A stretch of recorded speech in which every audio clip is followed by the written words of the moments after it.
understand. You see, you have been taught by Alexei and others that your history started in the slave trade. But they don't even tell you how the slave trade started. They blame you for enslaving yourself. They say your ancestors sold you out. Nice statement. So I asked the guy, what country? What was the name of the king? Oh, don't worry about that. They sold you out. I said, I don't know that the slave trade started with the Pope of the Roman Catholic Church by the name of Martin V and Reverend Bartholomew de las Casas on the island of Hispaniola, now called Haiti and Santo Domingo. You see, nobody told you it's time to get sorry, to feel bad when some Haitians were being slaughtered on the coast of Florida. That's what it is. If you send a people back to sea on the condition where they were, that's genocide. But you see, you didn't feel anything because you weren't taught to realize that the Haitians are your brothers and sisters, because you don't know that the first Africans to be brought in slavery was not taken from Africa, but from Spain and carried to Haiti, then called Hispaniola, in 1506, under the aegis of the Pope of the Roman Church and Bartholomew de las Casas. But how did you get in Spain? That was 1506. But you went into Spain, which was then called Iberia, Spain and Portugal and southern France, as conquerors yourself in 711, under the leadership of Tariq, for whom the Rock of Gibraltar is now named Gibraltariq. Nothing in your education, because there's nothing in your textbook about any of this. So you have to go to Spain. Luckily, at the University of Barcelona, where I attended for 2 years, here are these documents, and I had never known anything about them. I hadn't known that the Africans called Moors had ruled Spain from 711 until 1485. The last of them losing power at a place called Granada. Granada. I was always wondering, why is it that 90% of all the songs coming out of Spain was singing to La Morena, the black woman? So how come in this country, 90% of all the songs, the records, the tapes, everything is La Morena this and La Morena that? It is when I went there I found out La Morena raised hell in Spain.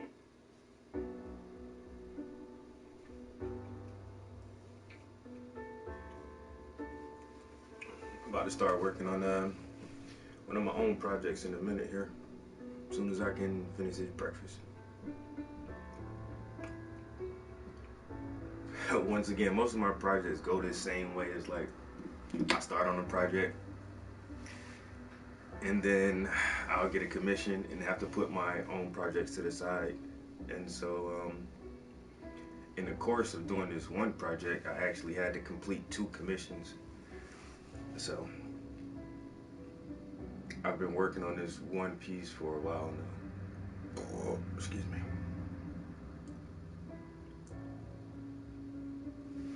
It's getting there though. It's almost done.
can start with that, because there is where our institutions of learning have decided to start civilization.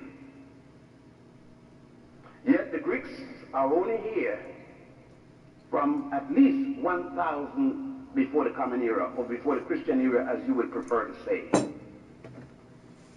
Let us just, for example, cite one. And that particular person would be Hippocrates. Hello, random one-eyed cat. Hippocrates. I see And you. when you consider that Hippocrates wasn't born until 333 BC, or before the Common Era, yet in your education you were told that Hippocrates is the father of medicine. That's a lie.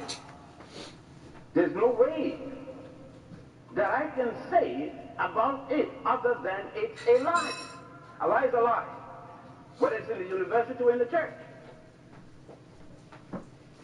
How could Hippocrates be the father of medicine when the first time you see him, he is in Egypt learning medicine from Africans? There are numerous papyri, medical papyri on medicine. The nearest to Hippocrates is at least 1,300 years before he was born. For example, we have what is known as the Hettus papyrus, the Evers papyrus, and now the so-called Rockefeller papyrus, the Edwin C. Smith papyrus. All of these papyri go back to as early as 3100 BC. Gazzy. The man who Hippocrates took an oath that he would practice medicine according to this man, this African, whom the Greeks called Aesculapius in the Not listening to a preacher? a man by the name of Imhotep Imhotep. died.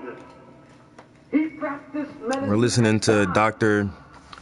Yusuf bin Yakinen, 2,500 years before an the birth of Hippocrates. Egyptologist, historian, And you're telling me that the African medical school historian. and the pre-medical historians don't know this? It's not a preacher. They don't The know it fuck is because in my pocket? Some Walmart shit. unfortunately, Imhotep had a high visibility like myself. It's a commission I just finished. They don't know that the It will be on its way to Virginia as soon as it drives. Dealing with Planned Parenthood, I said Planned Parenthood, 1,550 years before the birth of Jesus Christ. Not exactly. Is out there of the Evers papyrus. And we could go on with the papyri with respect to all kinds of diseases that the Africans Black. produce. Both in Egypt and Ethiopia and Sudan and a place then called Puanit, now called Somalia. Somalia.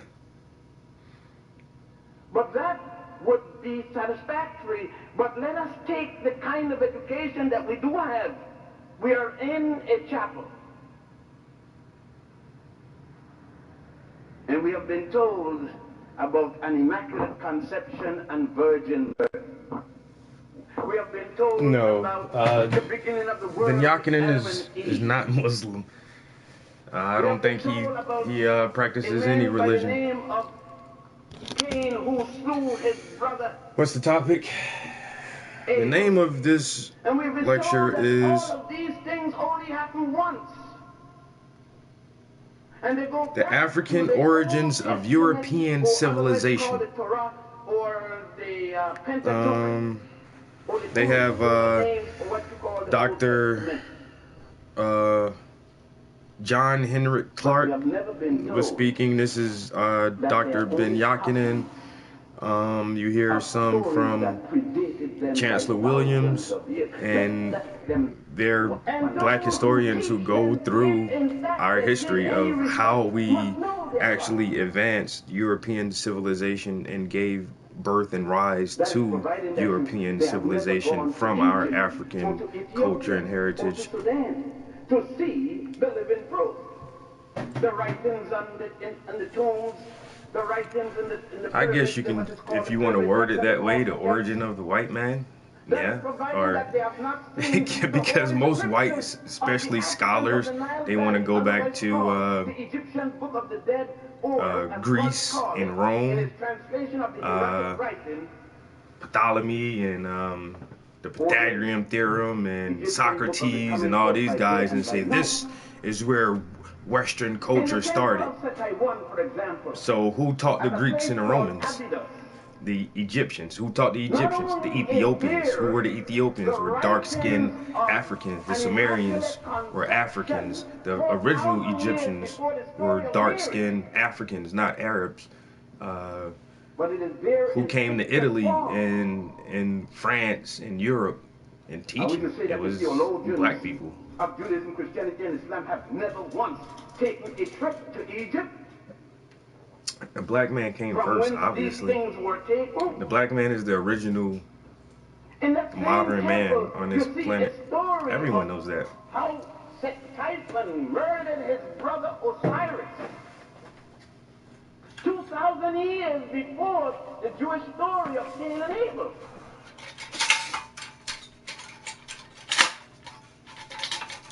And we are told that an African from Egypt by the name of Moses, born in the city of Goshen, that's still Egypt. Egypt is in Africa, by the way, the last time I saw it in January.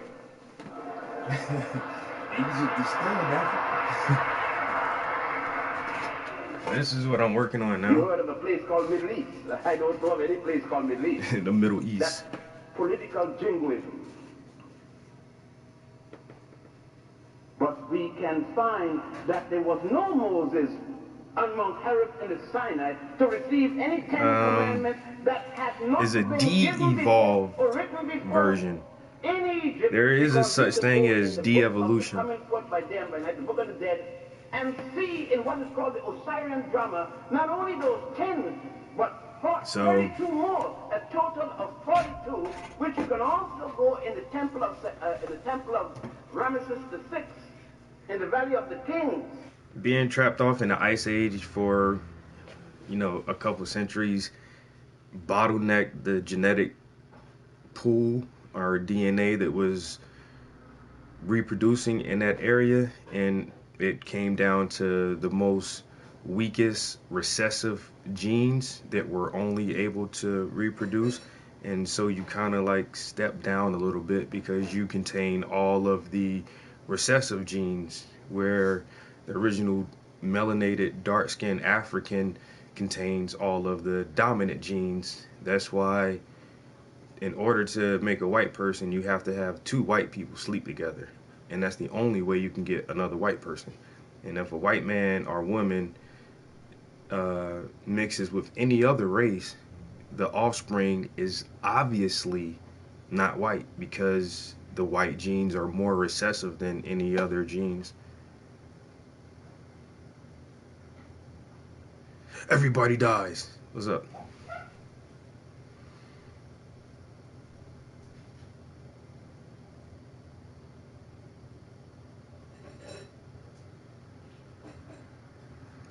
No. You can look at several different groups of Asians and see that they're dark-skinned people. So when you say the Asiatic black man, all of humanity came from Africa. Everyone was black initially, even the Asians. And you can look in their history and see their oldest rulers of their civilization were dark-skinned people. That's why Taiwanese and a lot of other groups of Asians are brown. Actually, they're brown skin, not yellow.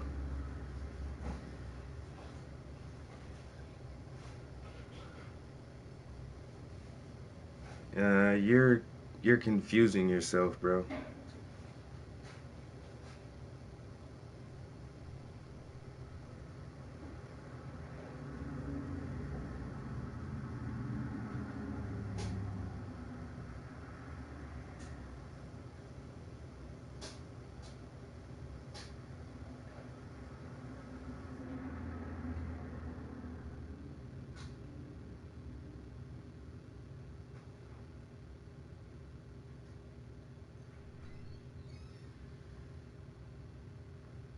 You can go to Taiwan. The Taiwanese are Asian, and they're not tan. They're just brown people.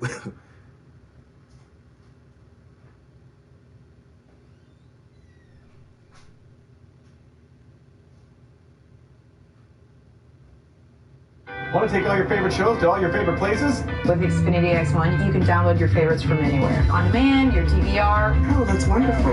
This is awesome. You can even stream. Immunology, genetics, and reproduction. And on the genetic side, I get to go to conferences and hear about advances in genetics in all species. And I was just at one a couple of weeks ago down at the Cold Spring Harbor Lab in Long Island, and I learned a bit about what's being known about the genome of Neanderthals, the genetic makeup of Neanderthals. The genome sequencers, led by Svante Pabo, who works in Germany, has taken tiny little fragments of Neanderthal bones, isolated DNA, and determined the genome of the Neanderthal, and used that information to determine, using genetic methods, this how long is ago after thousands of years of Neanderthal migration and inbreeding and interracial where the breeding, common and ancestor was. so everyone also looks been able different to nowadays. compare, In the last 6,000 years human genomes of and ask the human question whether migration, there's any people look evidence different. But of once again, Neanderthal originally genes there in the was human genome. one And they found that race, there one is. group of people, which are dark-skinned And, Africans. and the amount is quite significant, upwards of 5 to 7%. Neanderthals used to live in the Neander Valley. You could have called it the Beaver Lake Basin, but that's where they lived. And out of Africa came the modern humans, and the word the geneticists use is admixed. They admixed with the Neanderthals. And they all used to live in caves in those days like this.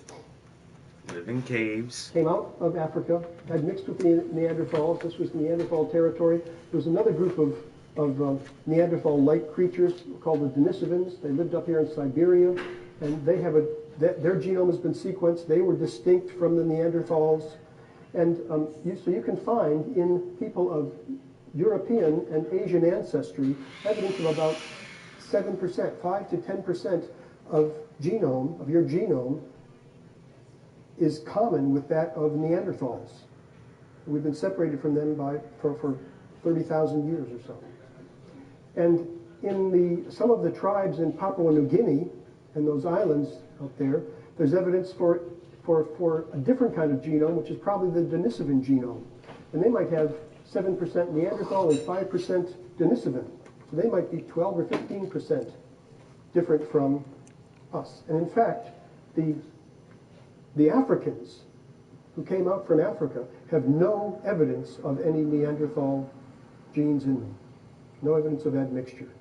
So they're the real pure humans. Homo sapiens. Really, really interesting, and it gives you a lot to think about. I'm going to let you hear that one more time. Africa have no evidence of any Neanderthal genes in them. No evidence of admixture. All right, one more time. Different from us. And in fact, the Africans who came out from Africa have no evidence of any Neanderthal genes in them. No evidence of admixture. So they're the real pure humans. Homo sapiens. Really, really interesting. It gives you a lot to think about. Right. We'll be the first to admit it is not often. So, as you can see, the original humans, the only pure humans are sub-Saharan Africans. And I'm not even a pure human anymore because of the Atlantic slave trade, which screwed up a lot of DNA for most captured prisoner of war Africans and the native Africans. I would say Native Americans or Indians or whatever, but even the civilizations that started in the Americas, North, Central, and South America, were actually African civilizations which predate the Mayans and Incas by thousands of years.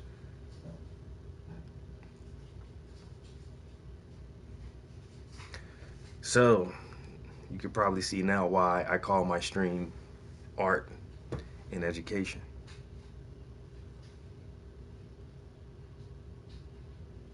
So now you know what a pure human is.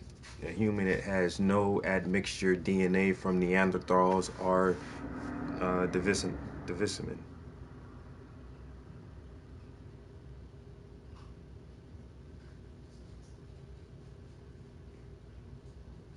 There's another lecture here called The African and the Human Hybrid.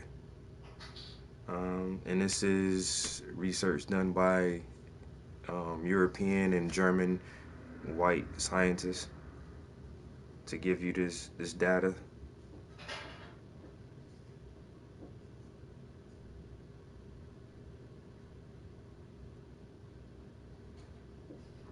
No, I forgot what I was watching. Dang it.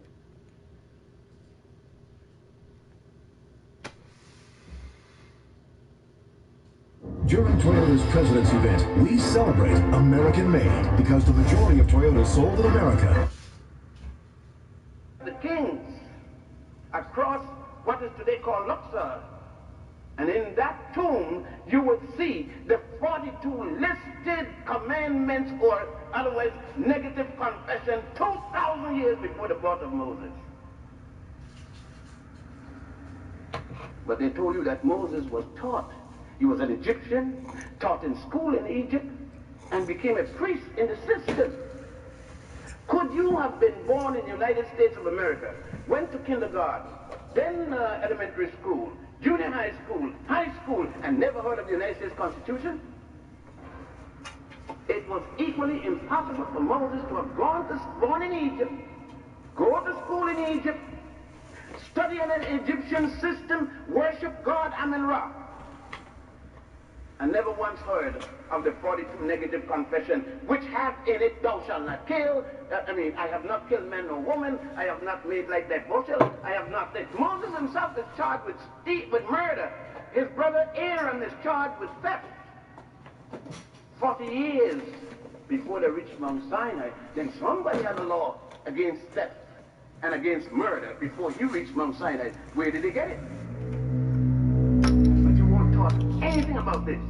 All of this information has been suppressed at a place called the Council of Jamia and the Council of Nicene in 325 AD, when Constantine, the Roman emperor, conquered North Africa, took over the role of the Christian church, which started in Alexandria with Pantheus and Photius, not in Rome. But this too you have not been taught. You have not been taught that the three people who died first in the name of Jesus the Christ were three African women: Felicita, Nymphana, and Perpetua.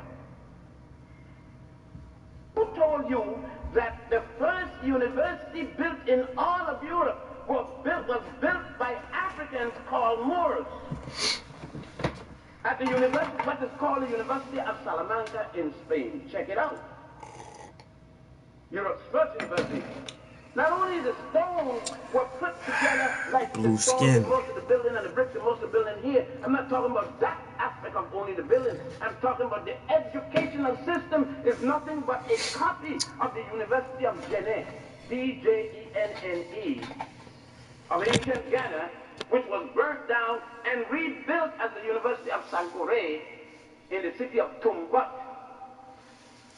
which the French later called Timbuktu. Then carried, as the Africans called Moors, conquered Iberia, now Spain and Portugal and southern France, and established in there the university system. And as I said before, it was not the first. The earliest of the Greeks were trained in a place called the subordinate lodge of Croton and Delphi.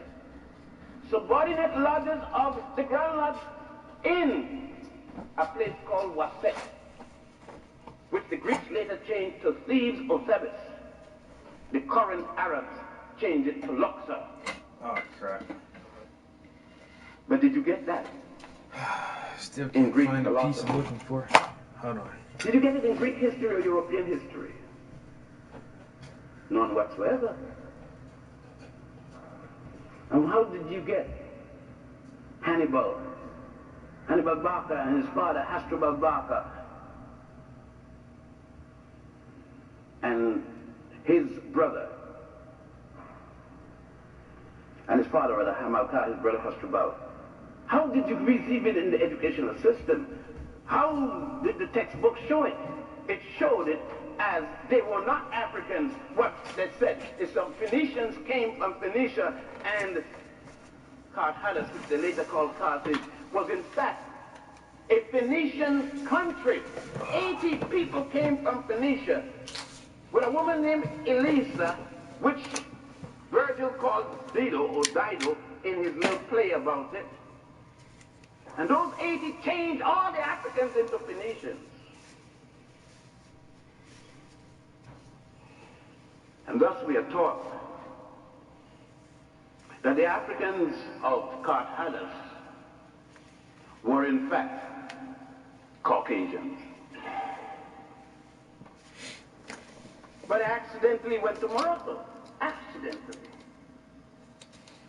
and find that what I had been taught in school was nothing but a pack of lies.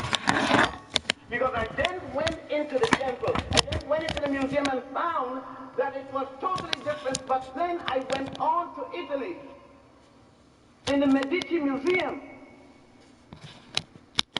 the Museum of Alessandro de' Medici, only to find that Alessandro was an African born in Italy. And no one had told me up to then that there were Roman emperors from Africa, such as Honorius and Septimus Severus and his son Caracalla. No one had taken time to explain to me anything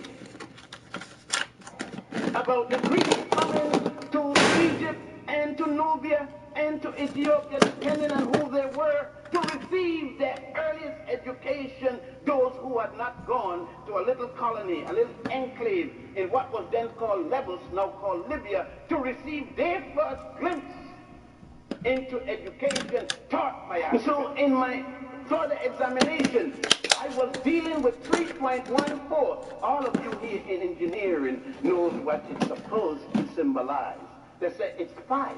And I was taught that it came from the Greeks. And you know, I believed it. What else could I do? The teacher told me. And then when I went to Ethiopia, and to Egypt and to Nubia, in the ancient records of the ancient Africans of the Nile Valley Africans, there was pi being used 2,000 years before there was such a place as Greece. The first writer of Greece that brought Greece into civilization, because they said the demarcation between uncivilized and civilized has to do with the time when you start writing history, because prehistoric and historic. And Homer is the Greek first writer. And Homer said that even the concept of God, Zeus and Apollo, came from Ethiopia. So when you get in the Greek fraternities and sororities, just remember what Homer said. You must have dealt with the Iliad and the Odyssey by now. But again, why is this so? And I said to the students today at the high school, even the paper you write on shows your heritage and your history. It was in Egypt, Ethiopia, and Sudan that the first papyrus paper was created, not rice paper in China. Just as it was in Egypt that engineering, Sesostris II, you are engineers, many of you, Sesostris II, changed the flow of the Nile. That S-turn you see there was placed there by African engineers in 2250 BC. There was no Jesus yet. No Adam and Eve story yet. Because that came out of the Sanhedrin in 700 BC, just yesterday. When the African engineers was changing the flow of the Nile. Hydrographic engineering, there was no Adam, no Eve yet. No Jehovah. Because Abraham, the first Jew that brought up the concept of a Jehovah, wasn't even born. The Africans had already worshipped Ptah, P-T-A-H. Amen-Ra. You still say Amen at the end of each prayer, and they told you it means so be it. That's a lie. Amen was the God of the north. God, Amen with God Ra, and called Amen-Ra. Thousands of years before there was a Jehovah, Jesus, or Allah. Muhammad ibn Abdullah wasn't born until 570 of the Christian era. Pontius and Botius that started Christianity wasn't born until 50 AD. According to the story.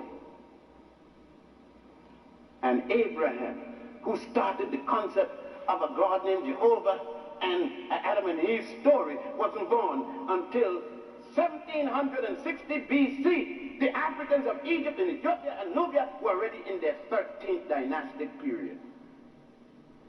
No different than the lie they told us that the Jews built the pyramids. Which one? The little one in the Atlas? There's 72 pyramids throughout Egypt. The first one was designed, engineered, and built by the multi-genius, first one known in the world, Imhotep. That was the 3rd dynasty.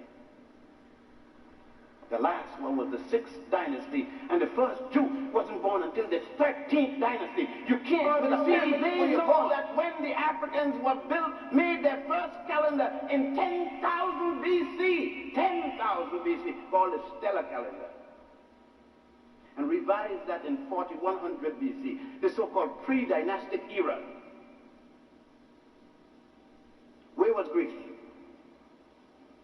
Where was Etrusca, that later became Rome? They don't tell you about this, do they? They don't tell you anything about this aspect of the African, because it's not slavery. It doesn't deal with Amos and Andy. It doesn't deal with roots and novels, which they got you to believe had something to do with your history. They couldn't do this because they did not. Where were they when you were dealing with astronomy? That's the movement of the stars and the other planets related thereto. Imhotep and astrology established the pyramid text and the Khafre text. When you go to a place called Aswan and you see how the Africans, your ancestors, dug those marble obelisks. And when you go, you'll always they tell you in school, and they read the beautiful love story about the Majahara who built the Taj Mahal? His palace for his most beloved wife, the Taj Mahal. Mm-hmm. They didn't stop to tell you that thousands of years before that, a pharaoh by the name of Ramesses II not only built a temple out of hewn rock, bigger than this place, along with one for his most beautiful and most precious wife, Nefertara. Don't mix her up with Nefertiti. Nefertiti was the wife of Amenhotep IV, who changed his name to Akhenaten. That's the 18th dynasty. I am talking about Nefertara, the wife of Ramesses II, that is the 19th dynasty. No mention about that, because they can't tell you African men did anything good for African women. Much less to mention pharaohs and queens. Yet the evidence is still there. You go to Ethiopia, the place called Lalibela, and you see the rock-hewn temples, the rock-hewn churches in the side of mountains, down on the ground. Engineering, thousands of years before any country existed in all of Europe. I'm not to speak about it. All I say to you is check me out. Check these things out for yourself. Go and see them, read about them, research about them. So when why? What happened? He said, why do I need to know it? If Dr. Martin Luther King knew what I'm talking about, he would not have gone to Mohandas Karamchand Gandhi to learn about nonviolence. He would have known that Gandhi read the works of Akhenaten to learn about, and he would have gone home to his native Africa to get first hand. They didn't tell him about Akhenaten because, you see, they don't talk about Akhenaten because Akhenaten taught about monotheism. He died before Moses was born preaching monotheism, the worship of the God Aten, A-T-E-N. He taught about the Trinity of God, and you could go at a temple called the Temple of Luxor and see on the wall the Trinitarian concept 3,000 years before Jesus, Mary, and Joseph. But they couldn't teach Akhenaten. They couldn't teach these things because then you would question what is being taught to you now in theosophy, in theology. Swastika was originally called the Gramadon, Gramadon.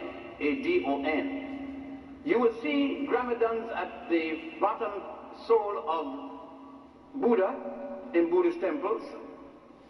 You will see it in South America, used with respect to Quatapalca, the crucified god of the Mexicans, at the time when Mexico was called Azteca. You would also see it all over Egypt, Ethiopia, and Sudan. It goes back to about 1400 BC in the Nile Valley, and it was used as a symbol of peace. What Hitler did was to adopt it. The Germans under Kaiser Wilhelm and Otto von Bismarck captured what was then Togo.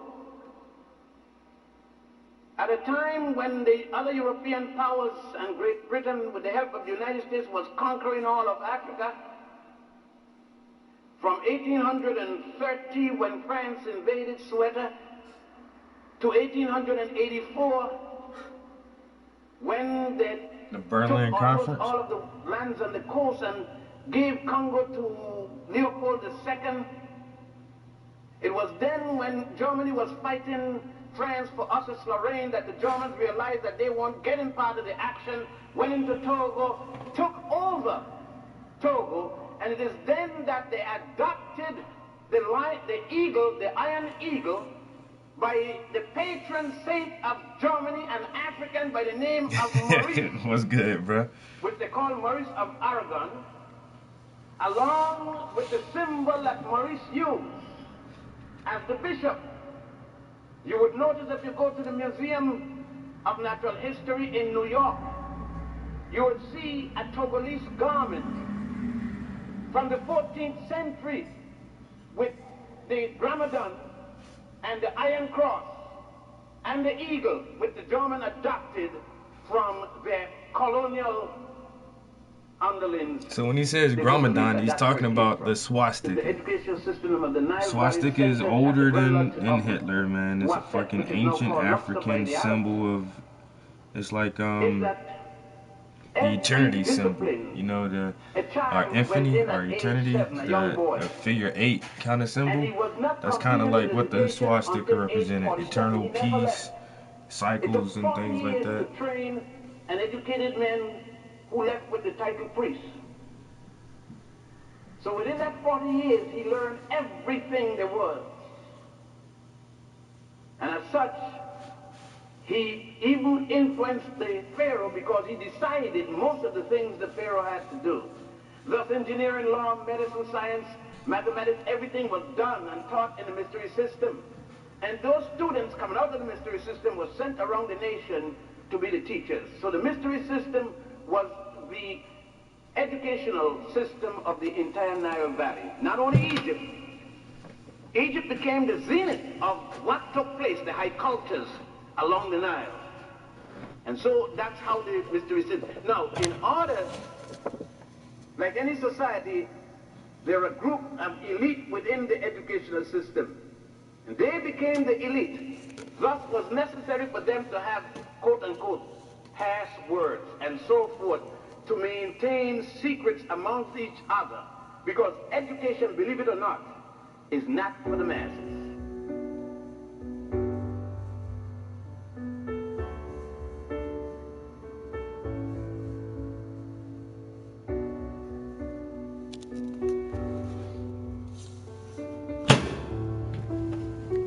Yo, Rod, you be changing your name so much, yo. Exactly, yo. It was exactly. It's Ma'at, you know what I'm saying? The Gramadan. But now everybody knows it as the swastika and they fear it. And you know what I'm saying? It's crazy as shit, yo. But yeah, that's an old symbol. Thousands of years old, way older than the fucking Third Reich.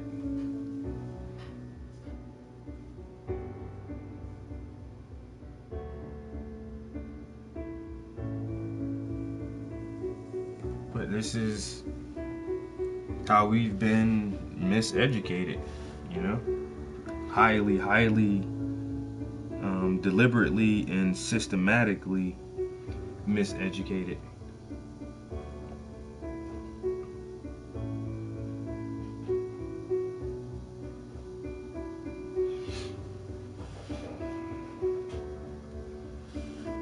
So if you don't take it upon yourself to educate yourself, trust me, man, there's so much shit you just will not know. You're just not gonna know because you're not gonna get taught it. You gotta go out and seek certain kind of information.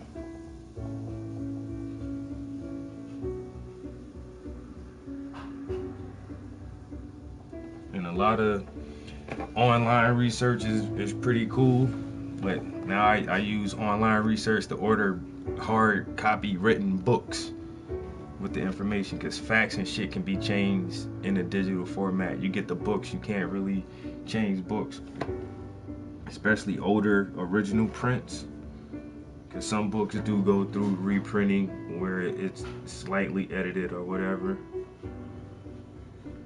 And I like reading books that were written before the internet now, like books written in the 50s and 60s, even the 70s and early 80s, before, you know, the internet took control over everything. That's where you get your most valuable and your most reliable information from, is from written print or typed print.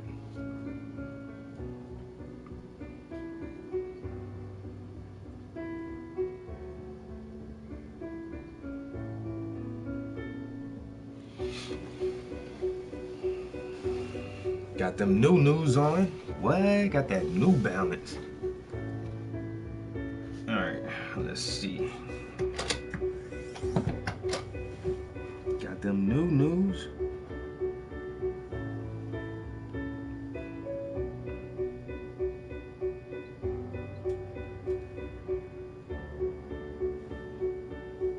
For people who haven't seen my stream in a while, in the past week I just finished 2 commissions. Yo, what up, yo? DJ. I just finished 2 commissions that are gonna be getting shipped out to Virginia here in the next week or so. I'm just letting them dry right now. But I'll definitely show you guys those pieces.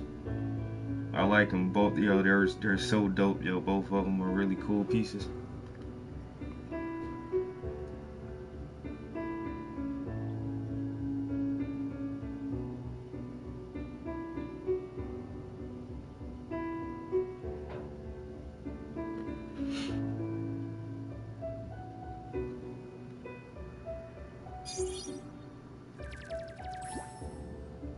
That's what it is. It's cool, man. It's cool. Yo, art and education is cool. You ain't gotta be ashamed to tell your friends you watch somebody paint and listen to some historical lectures, yo. It's all good, man. You're not a nerd. You know, you're not a geek or anything like that. You know what I'm saying? It's okay to listen to art and art and education from time to time. Yeah, you're not gonna get ridiculed. You're not gonna lose your popularity status because you're not watching football and sports. Go sports teams.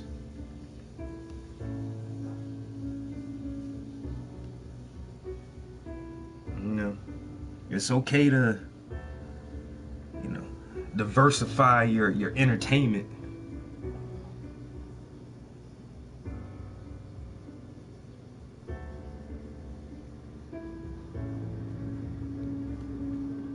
But if you don't want to tell people, it's cool. You can lie. You can lie if you want. When somebody say, "Yo, what you been doing?" You ain't gotta say, "Oh, I was watching this dude paint." You can be like, "I was watching American Gladiators. I was watching something really manly." It's all good. I understand. Trust me.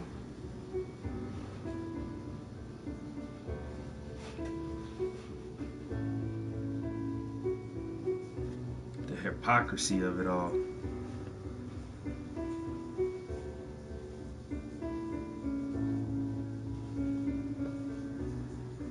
Boom, boom, boom, boom. Dun, dun, dun, dun. On this part right here with the music, they're basically just showing a lot of different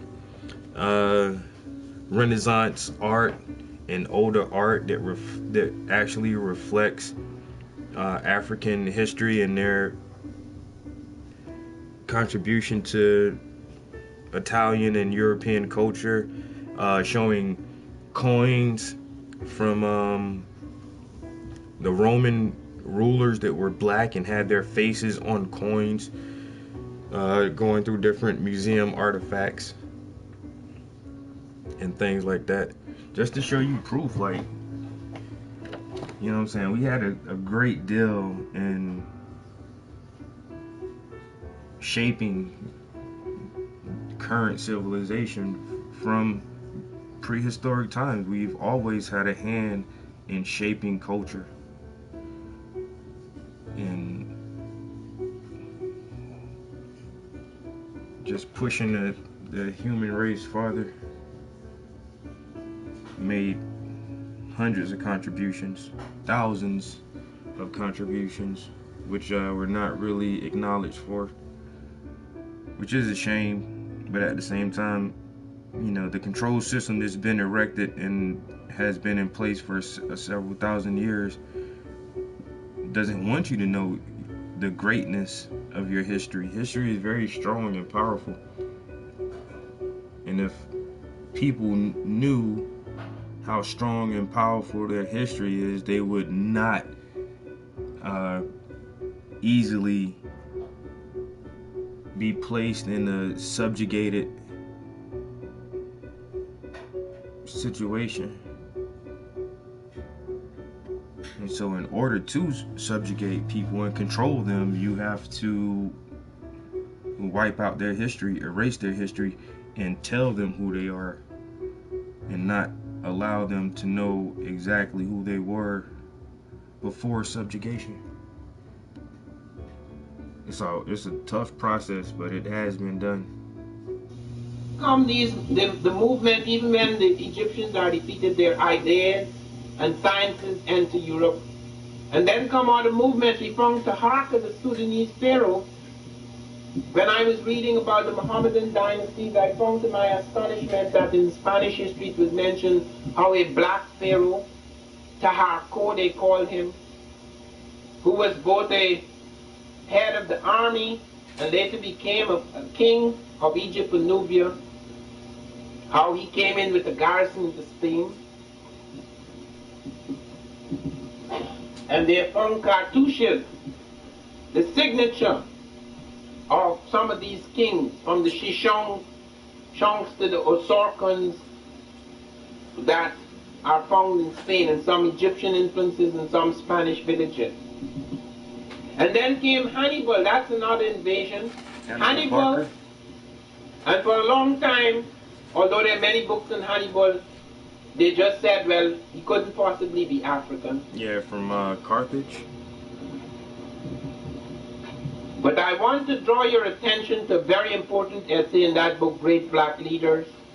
There's an essay on Hannibal that is very important, and there you will see for the first time the actual photograph of Hannibal as found in a coin. Now, there are many of these coins, okay, and all of them have Africoid faces on them, but this one is a special one. This is clearly Hannibal, because on the other side of the coin is the elephant Surus. This is the elephant, the only elephant that Hannibal rode, and there's an inscription telling you it's the Surus. And all the battles that were involved, bringing the Africans and other people, mercenary armies across the Alps, and the final battle against the Romans is all described in that essay. For 10 years, Hannibal held power over a great part of Europe. But when his brother Hasdrubal tried to bring up reinforcements from Africa, he was murdered, and the Carthaginians lost hope, and Hannibal was abandoned, and he committed suicide. But very significant was the eventual movement in Europe by the Moors, and I want to say a lot about the Moors. The Moors, that there again, greatly misunderstood who are the Moors.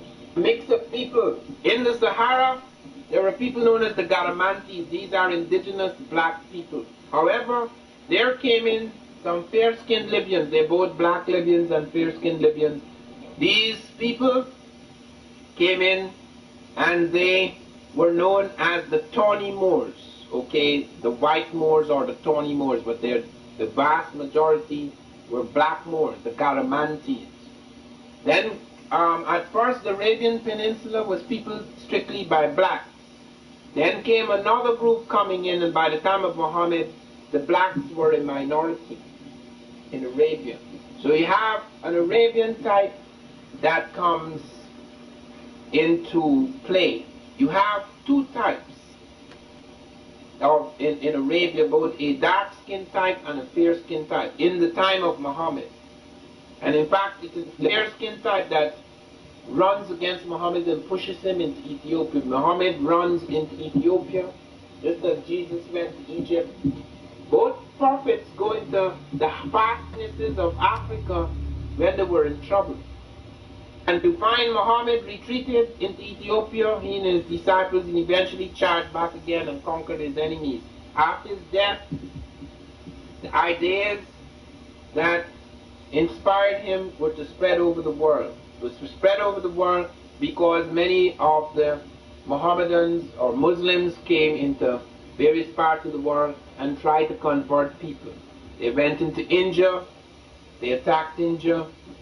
They went even as far up as into China.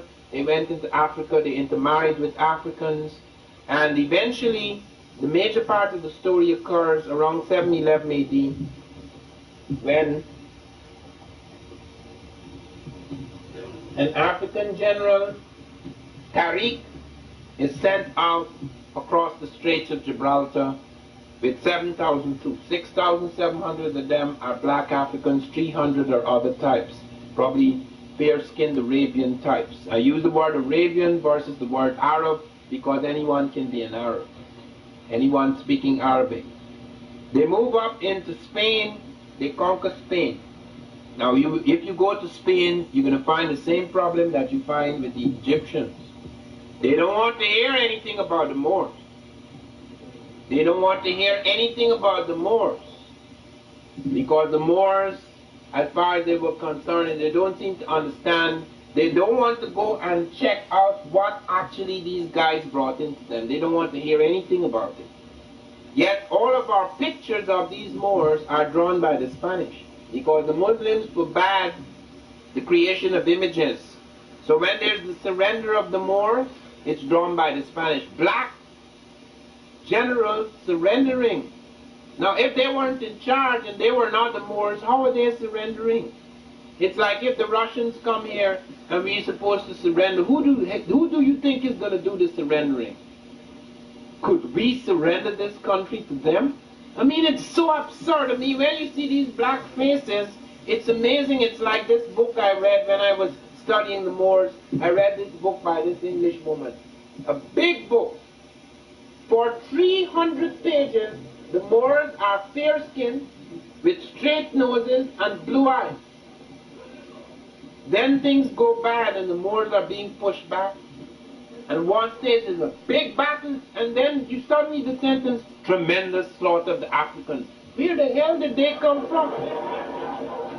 I mean, it was not a pause, you know, no flutter of the eyelid. Now the thing is going down, everybody is black. You find that in England too, you find that when you go into the museums, as soon as they reach the point where the Sudanese pharaoh, they have period of decline. Period of decline. Okay, it's going to the dogs, it's going to the blacks.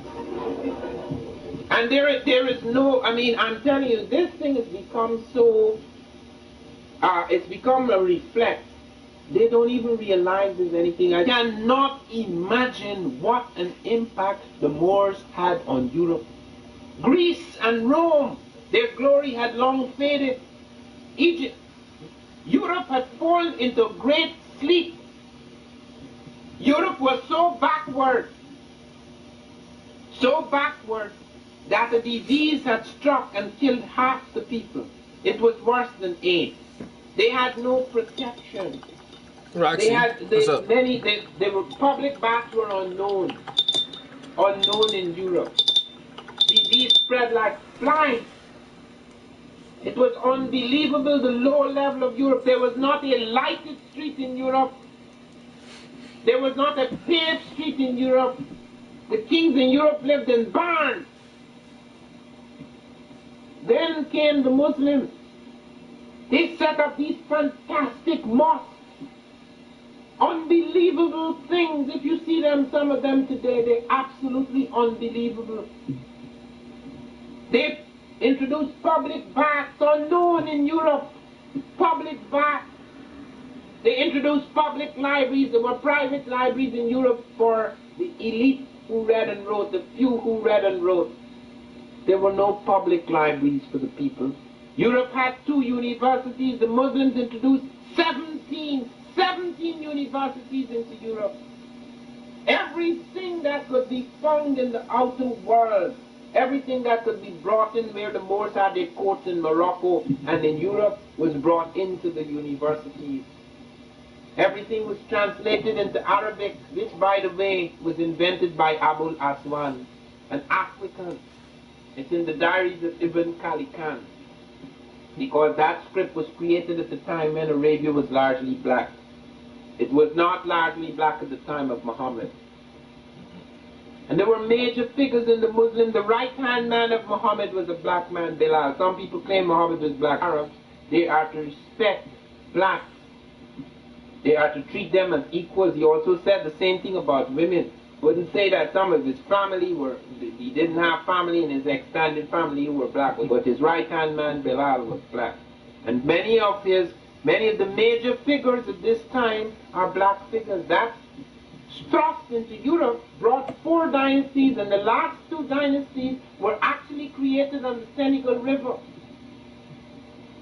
the Almoravids and the Almohade dynasty, those were overwhelmingly African dynasties. The first dynasty, the Umayyad dynasty, had major African elements. Abbasid dynasty didn't last at all. It lasted 6 years when the fights which have been going on up to the day, the Sunnis and the Shiites practically killing each other. After the Umayyads established a dynasty, the Africans and Arabs established a dynasty. The royal family was holidaying in Damascus, and the Shiites killed 76 members of the royal family and seized power. And then the Umayyads retreated, Abdurrahman retreated back into Africa, brought a great African force back and smashed the Abbasids with renewed power. And he insisted that everybody should live in harmony, that they should not take fight against that Christian, Jews, and Moors should have equal rights.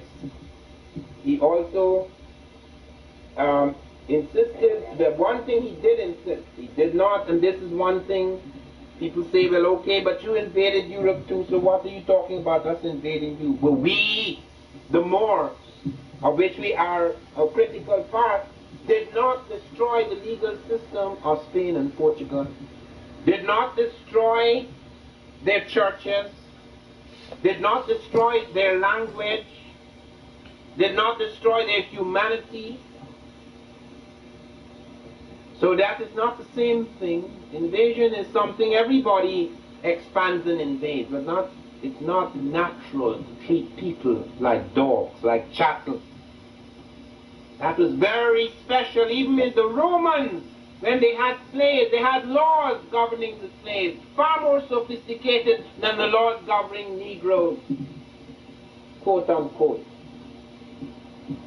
So it's not the same thing. That claim cannot be made. That cannot be thrown in our faces. And the things they brought in, everything that could be translated. Out of China they brought gunpowder. Out of India they brought the numbers. Europe did not have numbers. It had a number system, but they did not have ciphers. The Romans even had the Greek letters for numbers. Speaking right now is I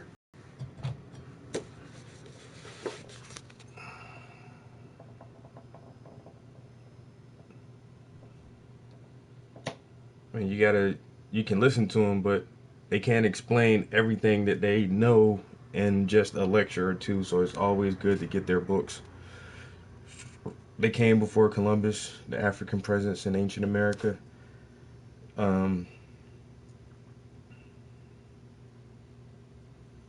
Very, very good historical books.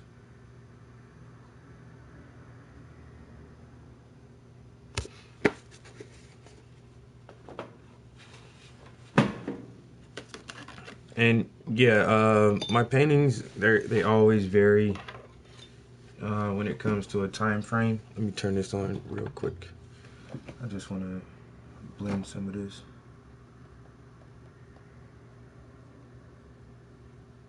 I'll show you guys the last two paintings I just completed, which are for a client of mine out of Virginia.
So some of my larger pieces, I mean, I've put like 60 hours into some paintings, and I've done some paintings in as little as 15 hours. Yeah, this one is coming along real nice. But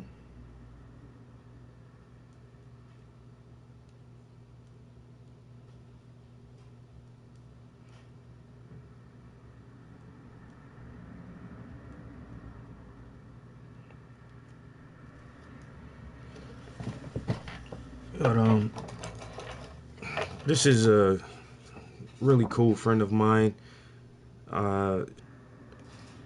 and she took this photo that I'm working from. What up, gamer? Hey, Breed.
He asked for you.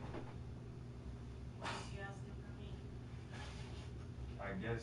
I am, but You are?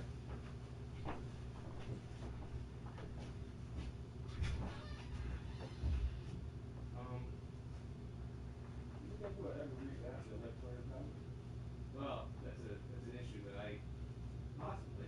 It's a legislative issue. I understand that, but it had to vote on the popular vote and the electoral vote. Well, yeah, it was created. That's why we were using budget for. I understand that. You are getting for it, but it's really out there. I feel like individual votes really help. Well, I think it should really. The electoral college, I mean, you probably know a lot about it, stuff to do, is based on who owns land, as opposed to, if you're an individual voter, who owns land. Right? So if you're a landowner, out there in the middle of like Montana, right, your vote, the electoral college is supposed to take your vote, your individual votes out. Well, not more, but it's supposed to, equal out the carry as much weight. As somebody who lives in like the center of Miami or condo. But gerrymandering and landmining and all these. No, I agree with you. Well, the position I'm running for is for the judge, right? So it's a traffic court judge. You get a traffic court, speeding ticket. That's true. But the legislature is the one that would address your issue with the electoral college. Only Congress is at the highest level who would do that. Not even like state representatives or something like that. So I wouldn't make the law. Unfortunately, it'd be pretty cool to make some law. I think I'm always. So I'm not, so my part of my campaign is I'm not affiliated with any of the local borough meetings. Oh, okay. Have you ever gone to one of those meetings? No, I would like to. Well, you're a little bit disenchanted with the electoral college. You'll be even more disenchanted with what happens on the local level. That's one of the reasons I'm running. Part of my campaign is based on, I'm actually donating my first year judge's salary back into the Triborough local charity. So what's your name? John Novak. Novak? Yeah. Who's speaking with you? Thanks, man. Thanks for that. All right, got Mr. John Novak, who's trying to get a position as judge, and he's going around to make sure that everybody's in the local community are voters.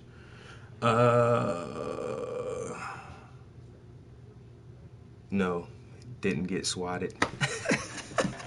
I wish somebody would try to swat me. I know my rights, constitutional rights, state rights. No warrant, you're not coming in this house. On average, my average pieces are probably about $600, and that's including shipping fees and things like that. Huh? Did you sign that shit? Did you know? Okay. That's all good. You want me to? But yeah, so well, this is not a standard size canvas for me. Here, you can see the difference in size. So this is my standard size canvas. This is a 18 by 24 inch stretch duck cloth canvas. And my starting price is $400. That's my flat starting price. I will not do any projects at all for less than $400. Now, depending on the complexity of the image itself and what I have to put into the project will determine how much more above that $400 I'll charge you. Plus, you have to pay for your shipping fees. And I live in Pennsylvania, so the closer you are to PA, the cheaper your shipping fees will be. The farther away, obviously, the more expensive it'll be for you to actually get a piece shipped to you. But do I have another 18 by 24?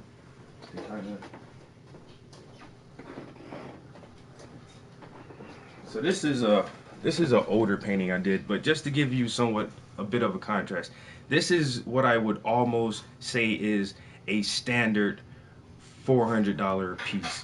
It's my standard size canvas. It's a portrait of one person from the bust up. Very, very simple to do. It doesn't take a lot of time for me to complete a piece like this, and there's not very much to the background. The photograph that I worked from did have a background, but it didn't add a lot to the image itself, so I just edited the background out and put some really cool colors back there and to give her this halo effect. And so this is a really simple piece. It would have been more simpler if her dress didn't have flowers on it. I probably would charge less. So the more details, the more complex the piece is, the more I'm going to charge you. Now, if there was two people and she had on a flower dress and somebody had on a plaid shirt and there was a dog and a canary flying in the background, of course, that's what I'm saying. The more there is to it, the more faces that I have to paint, the more detail level that goes into it, the more I would charge you above the $400. So some people think when I say, oh, my starting price is $400, that automatically you're just going to pay $400. But it takes, I look at the photo and critique it, and then I'll give you a price after that. Yeah, and honestly, bro, I really try to keep my prices as low as possible because I want a lot of people to own my art. Making money from art is cool, you know what I'm saying? But I want to make good art above anything, you know what I'm saying? I want quality pieces of art. So this is the same size canvas, but there's two people in this scene, very dramatic, different colors and clothing. There's a background on here. There's, you know, the subway car, the doors and the handrails. So this is a lot more detail on the same size canvas. So yeah, like I say, once again, my starting price is $400, but for something like this, with such a high level of detail, more than one face in it, and a lot going on in the background, it will cost a good deal more than just the standard $400. Yes, I actually have a piece in Amsterdam, and matter of fact, I have two pieces in the UK in Amsterdam, and I have a piece in Japan that I just shipped off late last year. I shipped a piece to Japan. I've shipped a piece all the way to Alaska, all up and down the East Coast, all across the continental U.S. I have pieces everywhere, you know, from California to New York, from Washington State to Florida. Like I say, the piece that I just showed you is going to Virginia. I have several international pieces, and I have a really good relationship with my local UPS guys. The owner of the UPS actually bought a painting from me, and we've been really cool ever since then. And they make sure that my art is packaged well enough to survive any trip. And I've never ever have gotten a complaint saying that a piece of art was damaged through the shipping process. It's never happened so far. Let's hope it never does. But like I say, my standard size canvas is 18 by 24, and my UPS guys, they make boxes specifically sized for my paintings so that the package itself isn't too big and it isn't too small, and it gets enough packaging material in it. They shrink wrap it, or not shrink wrap it, but they bubble wrap it, and the styrofoam peanuts and everything, and they have a box that's this size just for my paintings, and they keep extra few on hand because I ship off so much art, so they always have a few boxes waiting for me.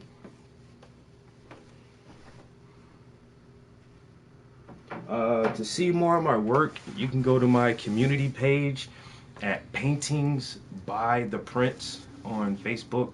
That's also the title of my Instagram page. No, he knew your name. You live in... Yeah.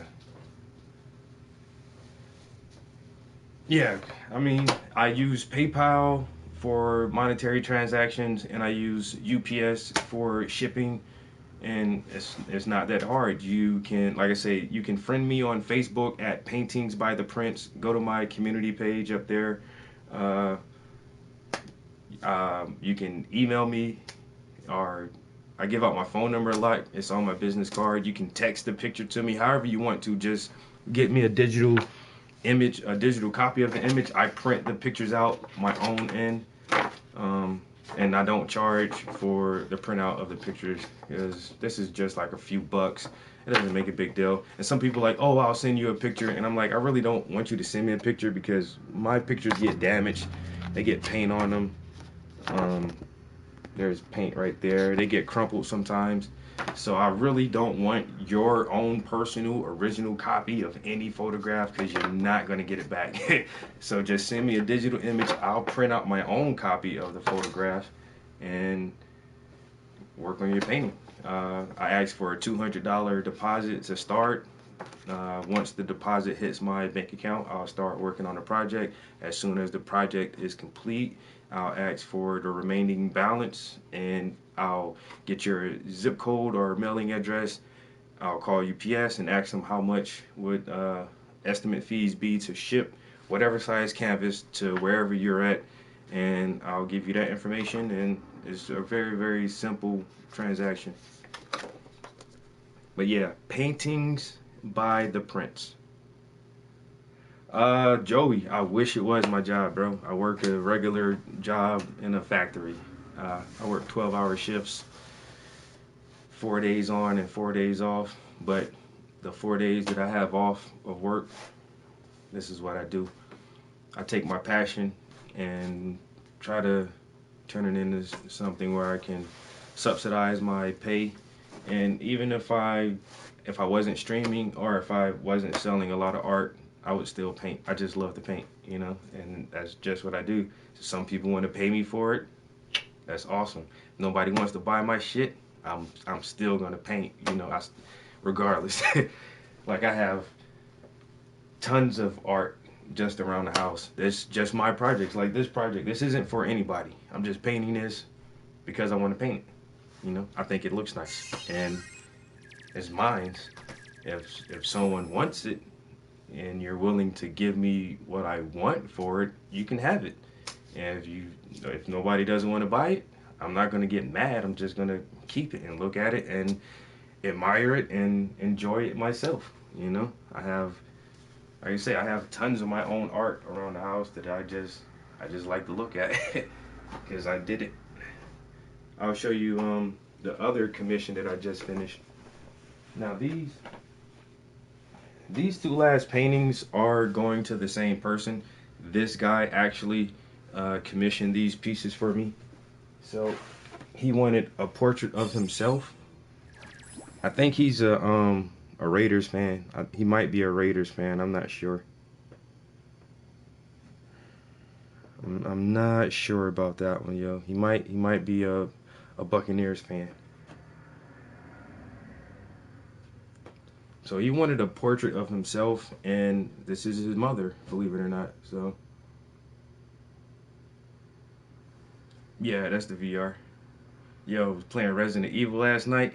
Really had to pause it because it got to a scary part, and I was like, not right now. But yeah, this is son and mother, which is awesome, yo. He got a piece for his mom. This is probably gonna hang in her living room somewhere. He's gonna put this in his man cave somewhere, and then he already says that later on this year he wants another one where it's gonna be him, his mom, and his dad all in one photograph that he took for graduation, his college graduation, I think. And like I say, he's from Virginia, so I'm gonna have several more paintings in Virginia. And when their friends and family stop by the house to come over for company or, dinner or just to hang out, whatever, and they're gonna see this hanging on his wall, I'm like, yo, that shit looks fucking hot. Where the fuck you get that shit from, yo? Who did that? And he's gonna be like, yo, my man Travis. And then they're gonna call me and be like, yo, man, I seen a painting. I was wondering if you can paint a picture of my daughter. And I'm gonna be like, hell yeah. But yeah, somebody see that VR headset back there. But did you see this one? Because we got two of them. My girl's a gamer too, so you can't see her TV, but we got 2 TVs, 2 PS4s. We had 2 Xbox Ones, but I sold mine. So we did upgrade our PS4s to the Pros, so now we got 2 PS4 Pros. We have 1 Xbox, a Wii. I'm thinking about getting a Nintendo Switch. Then we got, obviously, 2 VR headsets, because we game a lot around here. I read a lot, I paint a lot, I stream a lot, and I play a lot of games. All the shit I like to do, I can do it in the house. I don't have to go anywhere and get in trouble and fuck with a lot of weird ass people.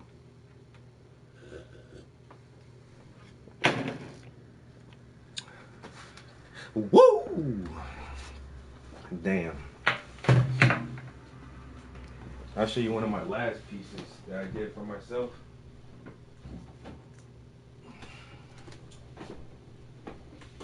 So just so you can see like some of the different sizes I work with.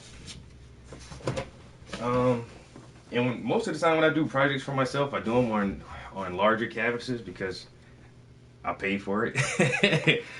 So this is let me see. Set this right here.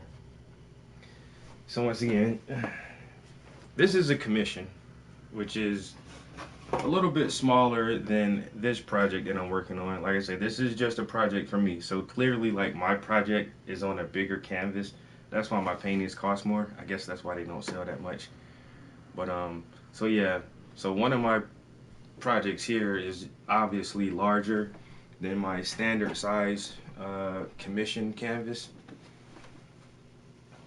But I also do pieces like this, where you can see the comparison in size of these two. So I have about 10 or 11 canvases this size that I've painted. But I like it better, like these larger canvases, because you can just draw bigger and get more details. The smaller the canvas is, obviously the harder it's going to be to fit a lot of details on there. You're going to have to use smaller brushes and take more time to get it the way you want it. But when you have a larger canvas, it's just easier.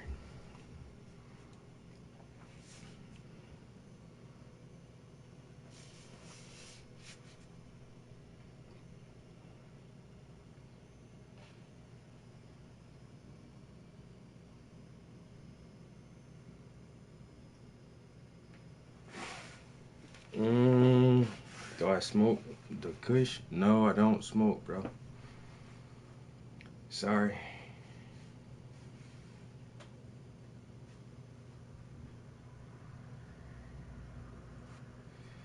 The Nintendo? Yeah. I don't know, like, I'm 30 something. I'll be 36 this year. So I've been gaming for a long time. Back in the day when it was like Nintendo and Sega, I was completely a Sega guy, yo. I had way more Sega shit. I had a lot of Nintendo systems. Don't get me wrong, but I had almost every Sega system from the Sega Saturn, where I was growing up at, like, I was like the only person I knew who had a fucking Sega Saturn. Like, nobody else got that shit. And then I had the Sega Dreamcast. Nobody else I know ever had the fucking Dreamcast. It's like, they missed out on so much shit. And the regular Sega, the Sega Genesis, the Sega 64, you know what I'm saying, the Game Gear. I had all that shit, yo. Like, I was a Sega dude, yo. But I had, like, the Nintendo, and I had the Super Nintendo. I don't think I had the N64. I never got the GameCube. Of course, everybody had a Game Boy. I had a couple Game Boys. I even had the Game Boy Color. But that's about it. And then as soon as Sony started making their consoles, with the PS1, I've been a Sony dude. Yeah, Sega was the shit, yo. I'm telling you, Sonic. I don't know, man, but I think Sonic was just funner to play than Mario. I'll be right back, guys. I gotta take a bathroom break.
Oh, man. Alright, had to break the seal on that. Gotta trim my stash. I just got a mustache hair in my mouth. Shit. Anyway. Thug life. Okay.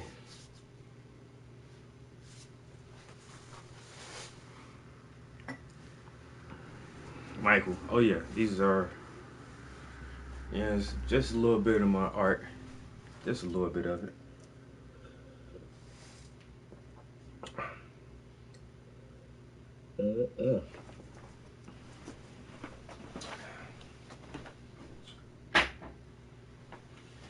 Ooh.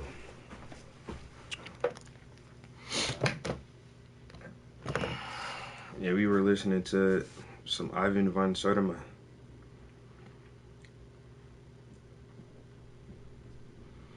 It's really hard for me to find stuff. Oh, I know it.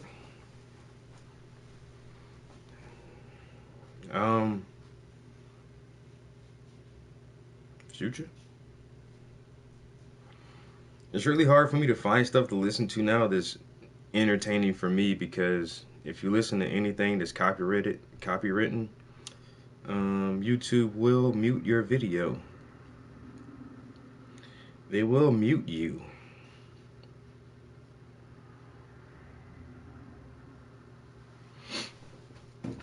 Like, mute you. So I'm thinking, what should I put on? Let's see.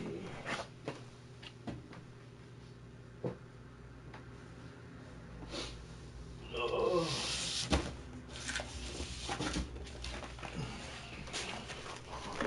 Take it to the old CD case.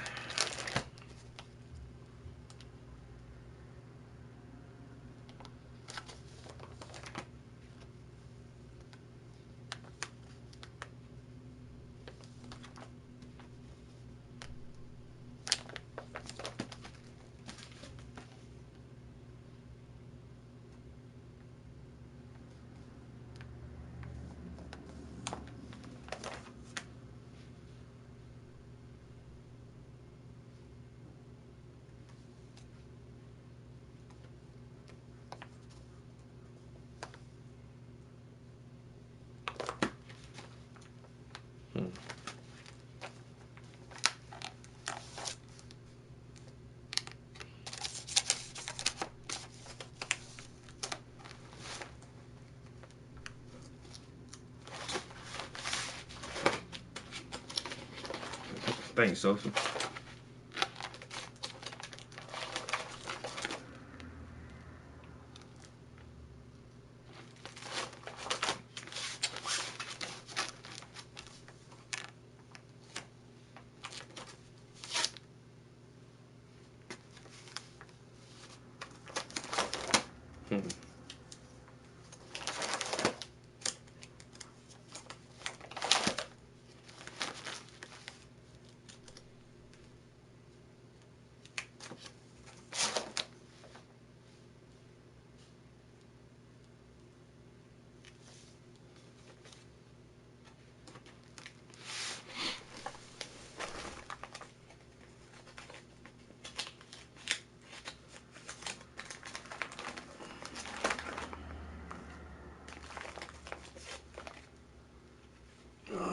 Where's my...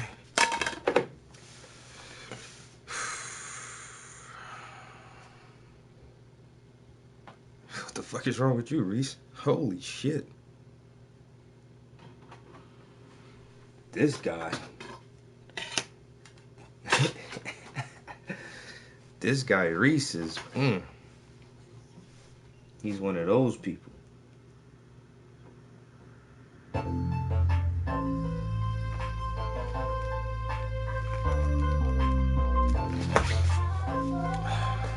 Oh yeah, as long as it's a crisp, clear image, more than likely I will be able to use it. Now, if you took it with your cell phone in a club at night and it's really grainy, I'll turn it down. You know what I'm saying?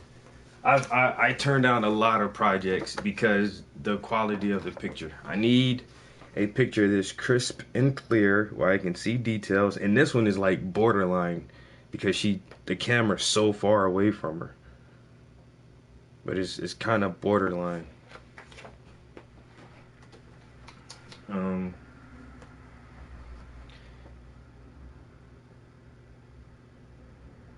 Yeah, you're calling Trump a god when you're watching a real god. You're just confused, bro. You're just one of those really confused people, man. I'm happy you're here, though. I mean, you obviously saw the name of the stream and what it says, art and education, so I can just assume that you came for one or the other, or maybe both. Get a little bit of education in your life, you know, but so yeah, you're one of those guys. Those guys. Bow down and love your God, Trump. Whoa. Oh, I can take jokes if they funny, if they ha, you know, if they LOL. I like jokes. You know what I'm saying? I'm a jokey kind of guy. I think I got a pretty good sense of humor. Oh, sarcasm. Nah, I've never heard of sarcasm. What's that? What is that?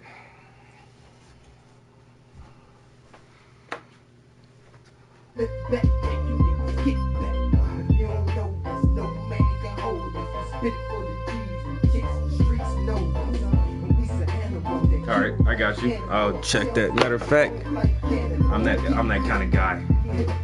I'll check it out right now.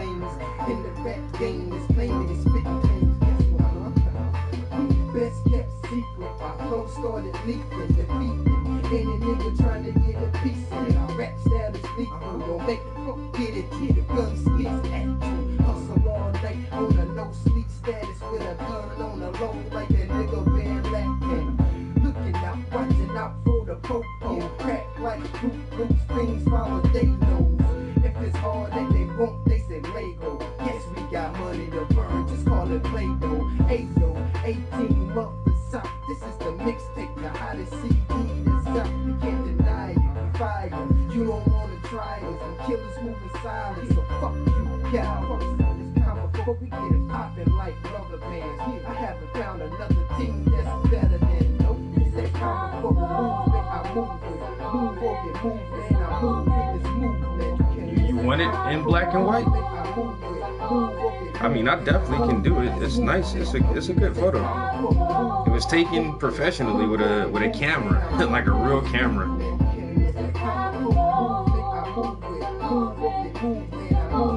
I could definitely do this.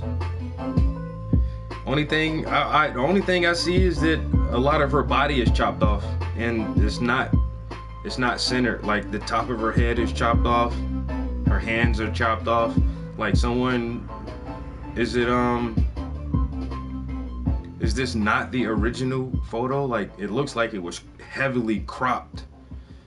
But if you can, I can paint it just like this with no problem, but it is cropped. You know what I'm saying? Like once again, her hands are cut off and the top of her head is cut off, which kind of looks weird when it comes to a painting.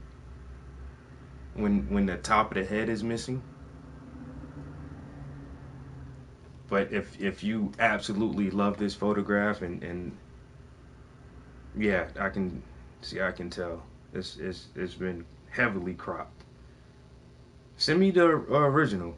I mean, it doesn't have to be color. If you want it in black and white, I can definitely do it in black and white, but it's clear, and that's what I need. It's clear enough for me to see details. And that's the main thing I look for. Is I really do try to focus on details.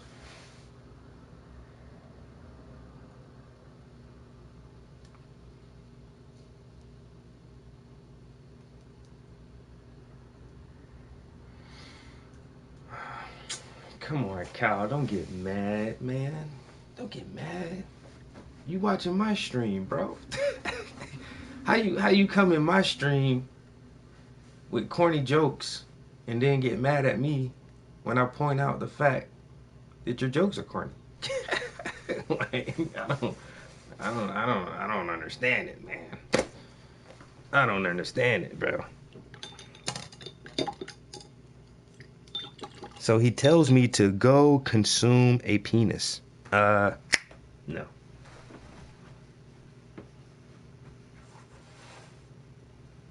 That's what I'm talking about, bro. That's what I'm talking about. I'm busy. I stay busy.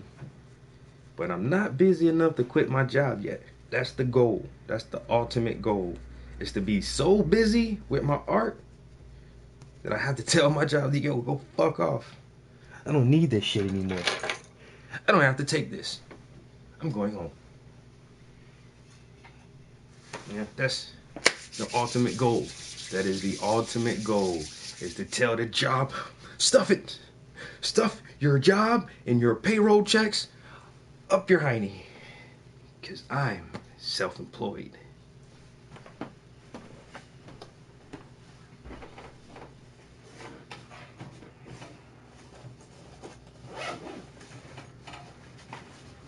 So yeah, my man sent me a really good photograph. Like I say, a lot of people take pictures with their cell phones. Every once in a while, you can get a good picture off of a cell phone, depending on what kind of cell phone you have. If you have like that Galaxy Note 7 or the iPhone 7, like their cameras are decent, but you still got to understand lighting and contrast to really get a good photograph. So I always advise people, like, send me pictures that were taken with a camera, like a camera, and not a cell phone. You know, I turn down a lot of cell phone work. I turn down a lot of logos too. I don't do logos or clothing designs. But yeah, if you want a really good picture, make sure you have a camera. Because people think, you know, you just point and click, and it's not that easy to take a good picture. You really have to know what you're doing.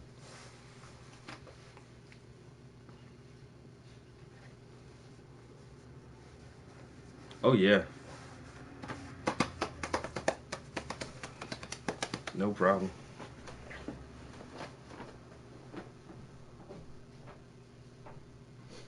Yeah. Use what?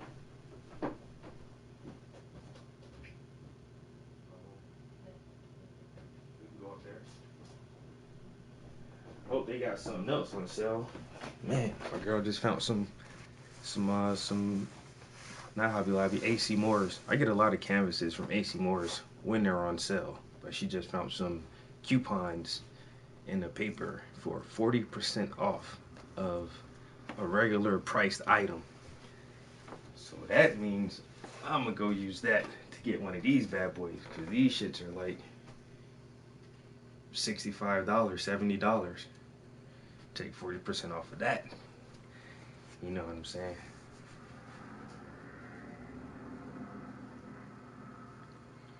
Yeah, I know. I got a couple laptops and stuff, and I keep telling myself I want to get like some Adobe software and some Photoshop and Printmaker software, but me doing that would take time away from this.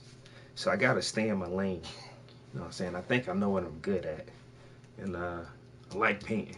I like physical painting, and I got tons and tons of artist friends online, and several of them are digital animators, cartoonists, are digital painters who they have the nice Cintiq drawing tablets and all that shit, but that's more equipment that you have to invest in. Just to have a drawing tablet, they can run you $1,000 on the low end for a decent one. I've seen some for $600-700, but if you want a nice Cintiq, or I forgot the name of the other brand, you're gonna kick out like $1,100, $1,200 to get a good one. And then your software, that's another couple $100 just to get the software and stuff. And then you have to start building up a different section of clientele for people who want that type of art. It's too much, man. It's too much. Now, if I can quit my job and have more free time, then I'll think about it. But just trying to work a regular job and keep this art going, is enough for me for right now. It keeps my hands full. You know, it keeps my hands pretty full. Let me put this back.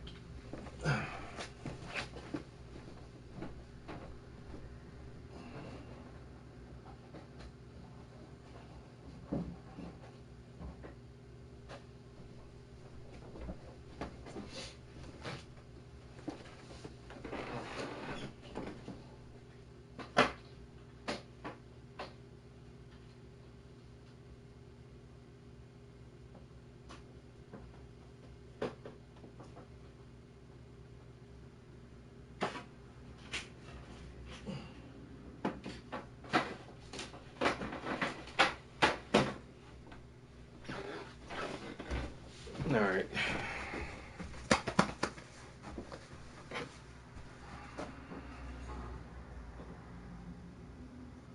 Probably try to go for like another hour, maybe.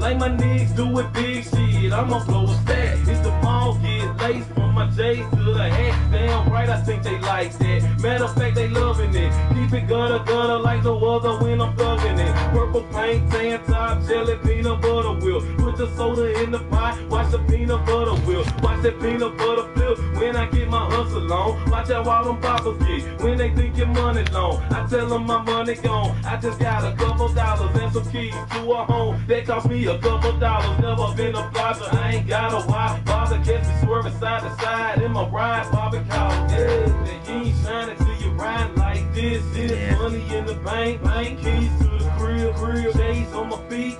The love is fake, but the hate is real. Swerving side to side, swerving side to side, swerving side to side. Diamonds on the wood grain, nigga, it's a hood thing. Switching lanes, swerving side to side. I'm hard to Acting like you got some heart, you 22 some bullet car. I be on that shit tonight, nothing like that kryptonite. Wow, Earl. Oh, come on, bro. Come on, Earl. You coming in here kind of late, man. I just went through a whole 15-minute speech about this shit. But I like you. I like your name, bro.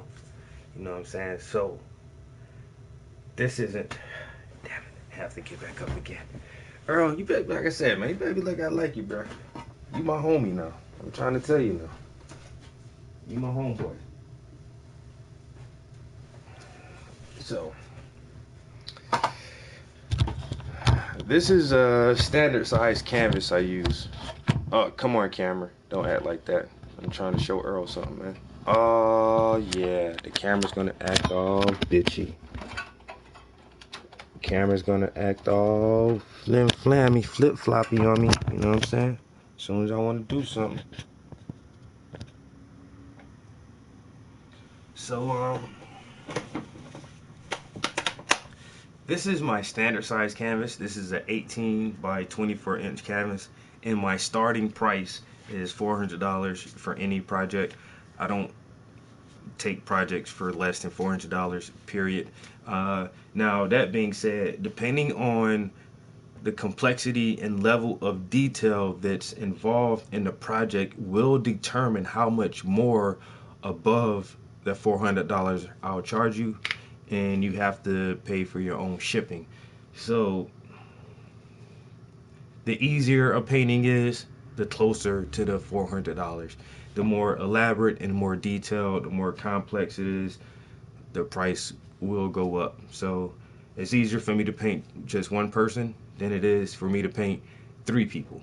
You know, so if you want this same size canvas with, you know, you, your wife, your 2 kids, and your Mustang, and some trees and birds and butterflies in the background, it'll be substantially more than $400. But if it's just, you know, you just standing by yourself with a somewhat simple background, then it'll be closer to that $400 mark. And I live in Pennsylvania, so the closer you are to me, the cheaper your shipping will be. I know that's right. I know that's right. Man. Yo, somebody give me like one of those star bubbles, you know, make some stars pop up for my man Kyle, cause he wants attention so bad. You know, he wants to use my platform as his voice, and it's cool. I'm okay with that. Trust me. Some people ain't got shit else to watch, so I'm trying to be as entertaining as possible. That's not for me, bro. That's not for me. Kyle, you're cool. You're cool with us, with everybody in here, man. You know, I just don't want you to feel left out, like I'm just ignoring your messages, because it's taking time. See, that's what I'm saying. It takes time and effort for you to actually pick up your controller and type all these messages. Some people won't even do it. Some people will watch my stream for hours and won't even say hi. How are you doing? That's not you though, bro. You know what I'm saying? You have several comments, and I really appreciate that, because you're really engaged with my stream. I know I have your attention. I do this for people like you, the ones who pay attention.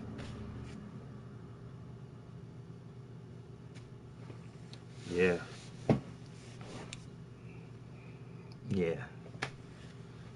It's all for you, buddy.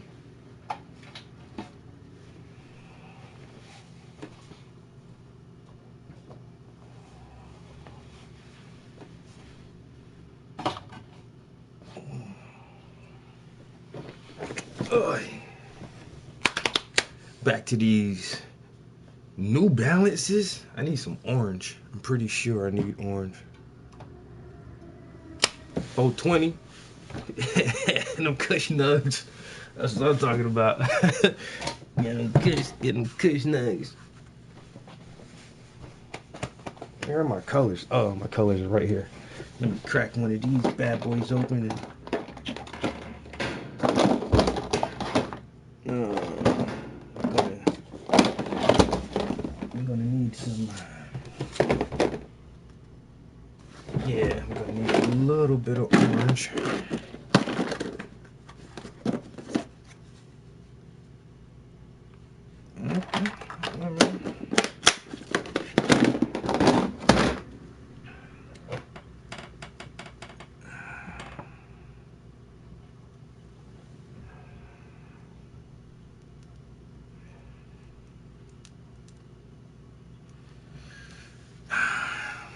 Facts and opinions, man. Facts and opinions are not the same. And so you know that, you know what I'm saying? Facts and opinions are not, they're not the same thing. You know, I can give you some alternative facts. You want some alternative facts? Yeah. Alternative facts are awesome. You can just make them whatever you want to make them. You know? Now, hey, bro, that's fine with me.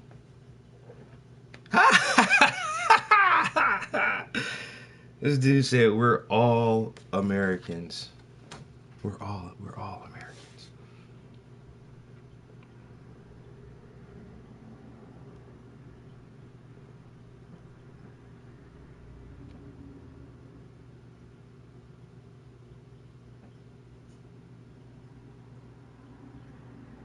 We're all Americans.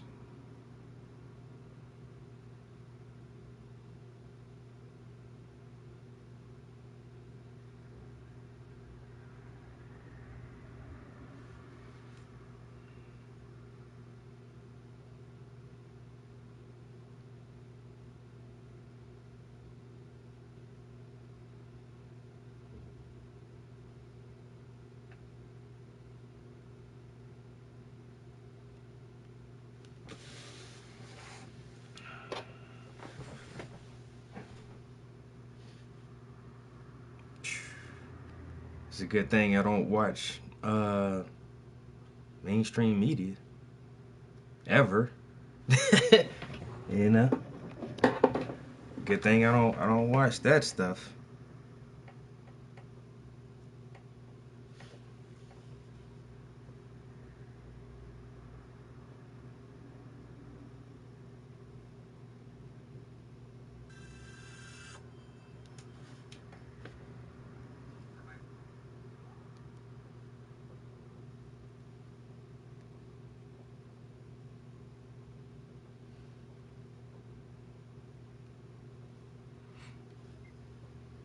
Robbie.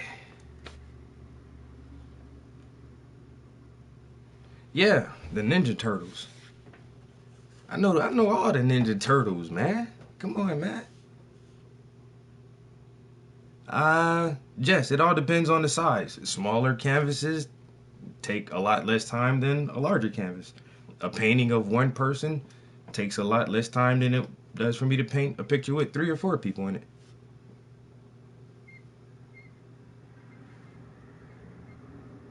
It really all depends on the project.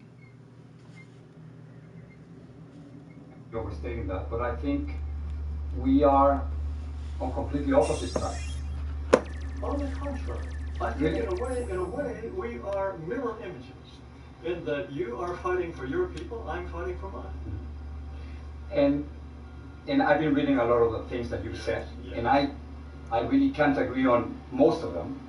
But what I really he's lying right through his hairpiece. There's a willingness from your part and mine to have a conversation, and I think that's incredibly important.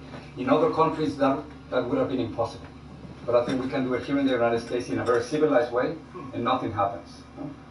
I'm not sure the United States is the only place where this is possible. Well, no, of course, in any European country, it would probably be possible. Maybe not in Mexico. And maybe in many countries in Latin America, it would be very difficult that opposites could sit down and just have a conversation. Right. So let's start just with the basic. I want to understand what's your ideal What's your dream for this country? What would you like to see? I think every nation is happiest when its people are homogeneous. In the United States, we're told over and over again that diversity is a strength. Diversity is not a strength. It's a source of conflict. I think it's a strength. Then why is Mexico not inviting Haitians and Guatemalans and Vietnamese into Mexico to make it more diverse? No. Mexico wishes to remain Mexican. And God bless Mexico for that. I would wish that America remained American. America in the 1950s or 60s, or the 1860s for that. Well, America now means diversity. America means Asians. America means African. All right, I'm gonna play this interview. This is one of those diehard Trump supporters. His name is Jared Taylor. He's one of the founding members of American Renaissance. If you guys don't know their organization, they have tons of lectures on YouTube, so you can get information, not fake news. But yeah, the American Renaissance Society has this idea of a homogeneous America, which is, throughout this interview, you will understand what cognitive dissonance is holding a negative and a positive thought at the same time. And this guy keeps saying, I want America to stay American. I want America to stay American. I want America to have a European ideology.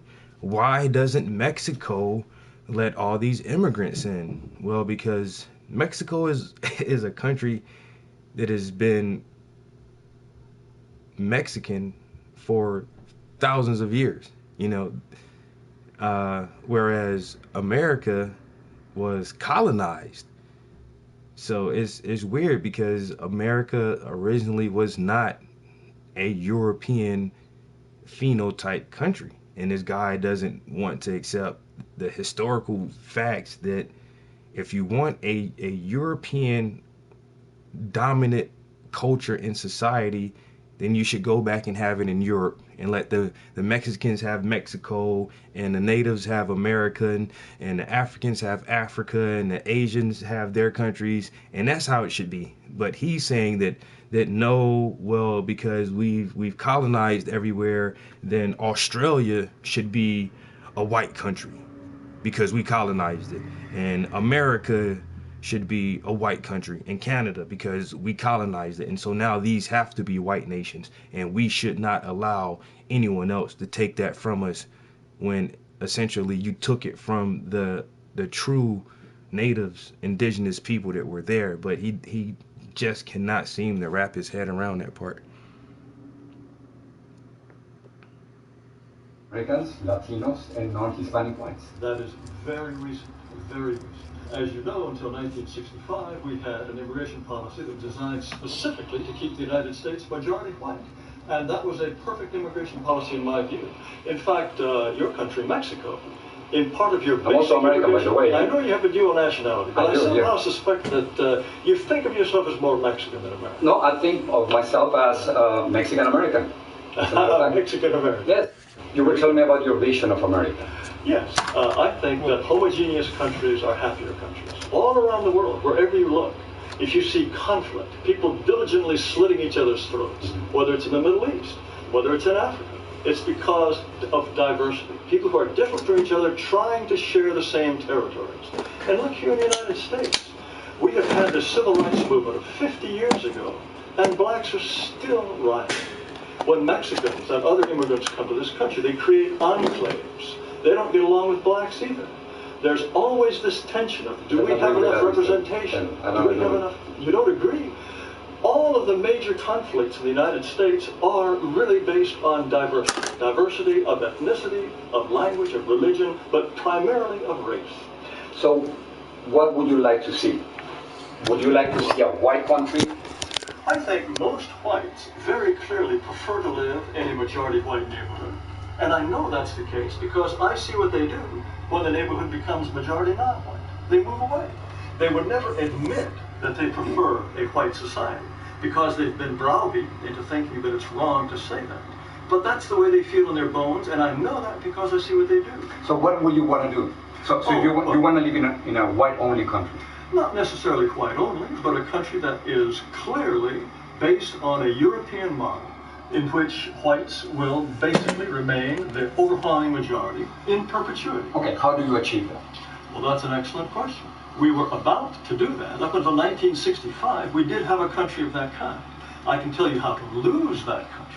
You lose that country, of course, by abolishing the kind of immigration policy that was maintaining a white United States and letting in people from all over the world. You lose that when you browbeat and hypnotize Americans thinking that diversity is a wonderful thing.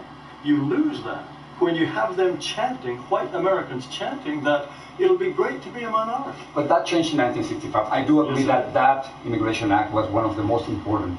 Oh, maybe the most important law in the history of the United States. I think we can agree on that. Now, and that has changed the country. Right. Now, I want to change it back. How? Well, Donald Trump has got some first good steps in mind. He wants to make sure no illegal immigrants come into the country. And he wants to make sure that all illegal immigrants here go back. He wants to end birthright citizenship. He wants to put at least a temporary ban on Muslim immigration. Those are all excellent first steps.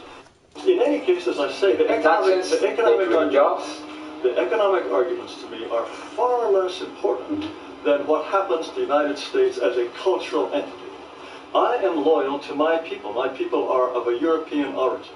And I want my descendants and their descendants to be able to enjoy a European culture in a nation that has that culture as its central one. That's just so limited, Mr. Taylor. Oh, sorry. Yeah, because that's what happens with Asians, what happens with African Americans, what happens with Latinos, what happens with Native Americans. What happens to my people? You presented me with a very limited view of the United States. That is the view that the Japanese have for Japan, Mexicans have for Mexico, Indians have for India. I'll show you some more of my work, yeah. Except for white countries would ever countenance an immigration policy that would reduce them to a minority. I'm sure that if hundreds of thousands of white people were pouring across the border into Mexico, and they were buying up broadcasting stations, broadcasting in English, insisting on ballot papers in English, and wanting to be school instructed in English, and some of them might be talking about breaking off a chunk of Mexico and making an all-white enclave.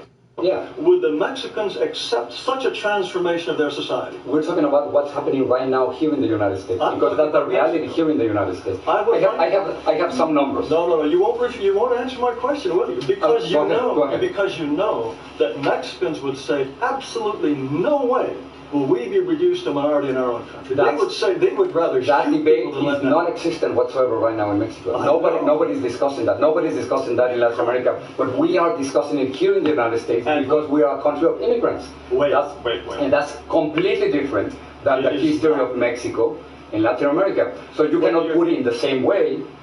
What you're setting up is a double standard. No, it's not a double standard. You're in effect saying America is up for grabs. Anybody who comes is welcome. But America is a country of immigrants. No, that's what I'm saying. You're saying the United States is a place anybody can come and turn it into anything you want, and the people who built this country and established its institutions, if they glimmer away, so what? Isn't this an exceptional country simply because of that? Simply because immigrants came here. Your family, where's your family from, Mr. Taylor? They're from England. They showed up here in the 17th century. Exactly, so you're a Native American. I'm a Native American. My ancestors were pioneers. They were not immigrants. Okay, they built before those pioneers, but hold on. There were Spaniards in this territory. Hernando de Soto came in 1540. Well, that was down in the southwestern part of the country. Exactly. But I want to get back to this view you have of America as uniquely up for grabs. That's your vision of America. Whereas Mexico is not up for grabs, nor is Brazil.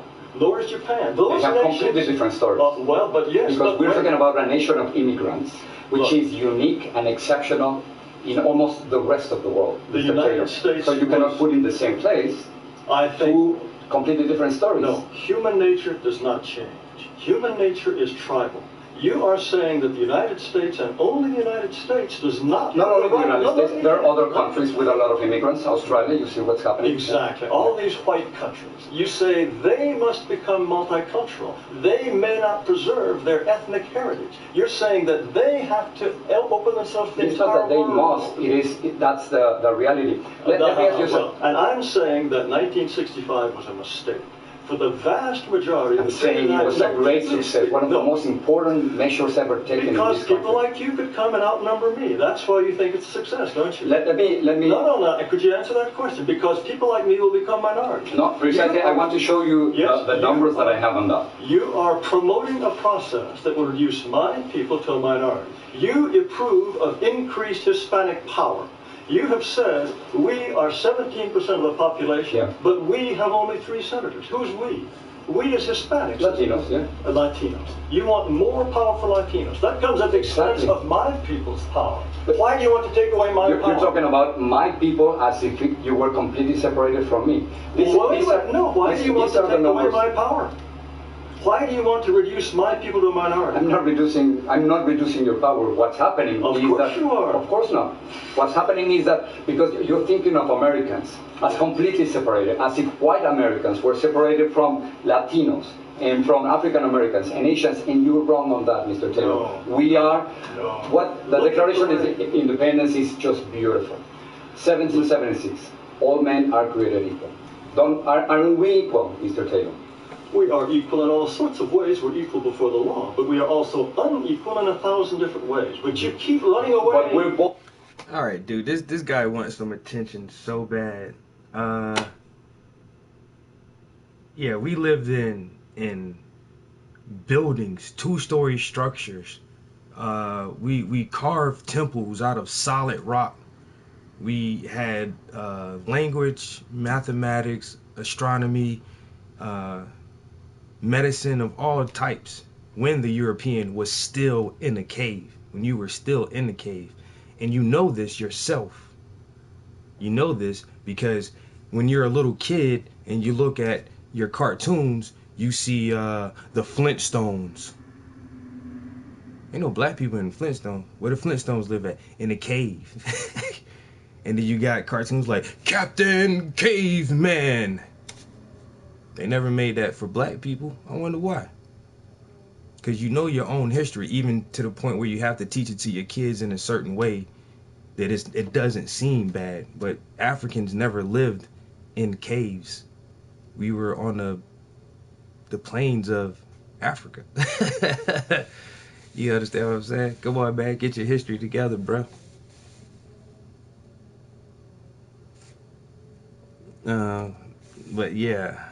And then somebody said,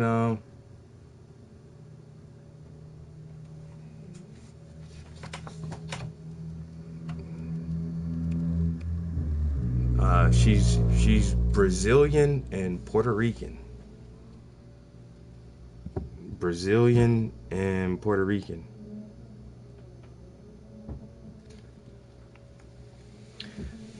But I'm just saying though, you're wrong.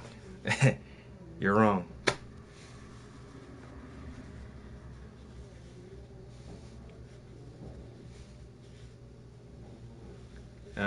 Yeah, we don't come from caves.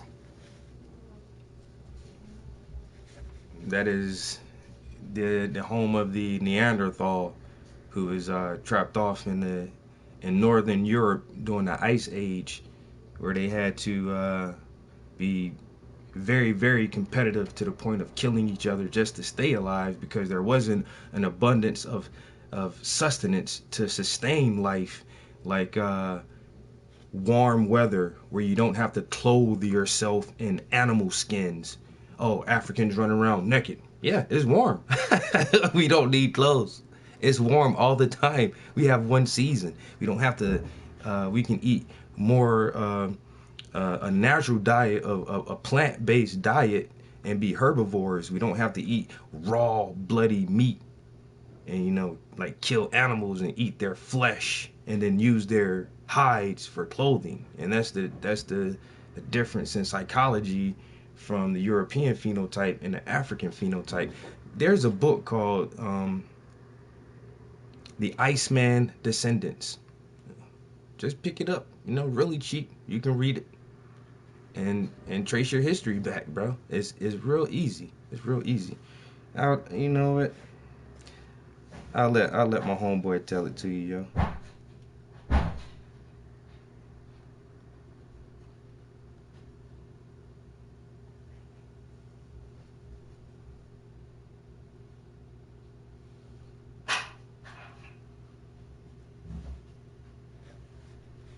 Welcome to Style Made Simple. Top the latest on-trend color with Italian marble.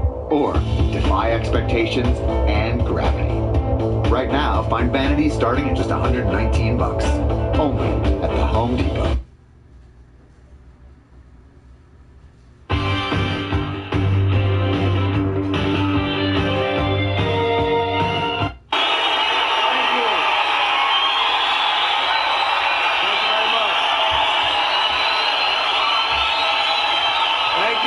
Thank you all.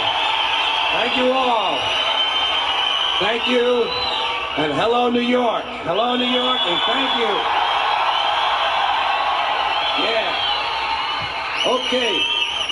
It's been a little while. It's been a little while since I've been here, and a couple of things have happened in that time. I'd like to talk a little bit about the war in the Persian Gulf. Big doings in the Persian Gulf. You know my favorite part of that war? It's the first war we ever had that was on every channel plus cable. And the war got good ratings too, didn't it? Got good ratings. Well, we like war. We like war. We're a warlike people.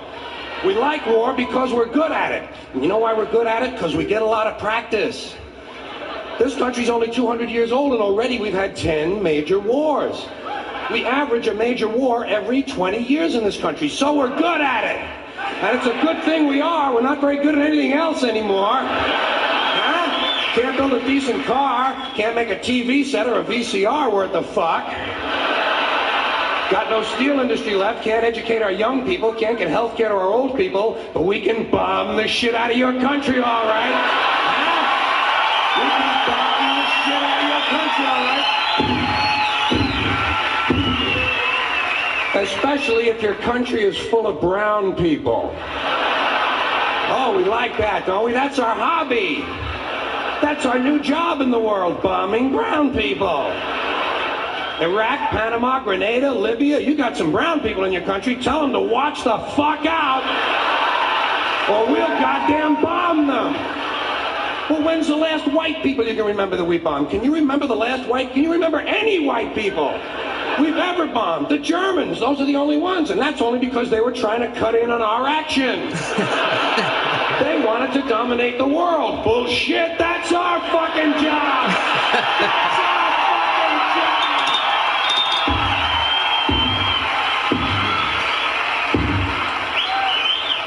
job. Now we only bomb brown people. Not because they're trying to cut in on our action, just because they're brown. Now, you probably noticed I don't feel about that war the way we were told we were supposed to feel about that war, the way we were ordered and instructed by the United States government to feel about that war. You see, I tell you, my mind doesn't work that way. I got this real moron thing I do. It's called thinking. And I'm not a very good American because I like to form my own opinions. I don't just roll over when I'm told to. Sad to say, most Americans just roll over on command. Not me. I have certain rules I live by. My first rule, I don't believe anything the government tells me. Nothing. Zero. Nope. And I don't take very seriously the media or the press in this country, who in the case of the Persian Gulf War were nothing more than unpaid employees of the Department of Defense, and who most of the time function as kind of an unofficial public relations agency for the United States government. So I don't listen to them, I don't really believe in my country, and I gotta tell you folks, I don't get all choked up about yellow ribbons and American flags. I consider them to be symbols, and I leave symbols to the symbol-minded. Me?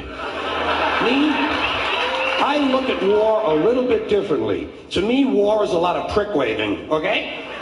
Simple thing, that's all it is. War is a whole lot of men standing out in the field waving their pricks at one another. Men are insecure about the size of their dicks, and so they have to kill one another over the idea. That's what all that asshole jock bullshit is all about. That's what all that adolescent macho male posturing and strutting in bars and locker rooms is all about. It's called dick fear. Men are terrified that their pricks are inadequate, and so they have to compete with one another to feel better about themselves. And since war is the ultimate competition, basically men are killing each other in order to improve their self-esteem. You don't have to be a historian or a political scientist to see the bigger dick foreign policy theory at work. It sounds like this. What? They have bigger dicks? Bomb them! And of course, the bombs and the rockets and the bullets are all shaped like dicks. It's a subconscious need to project the penis into other people's affairs. It's called fucking with people.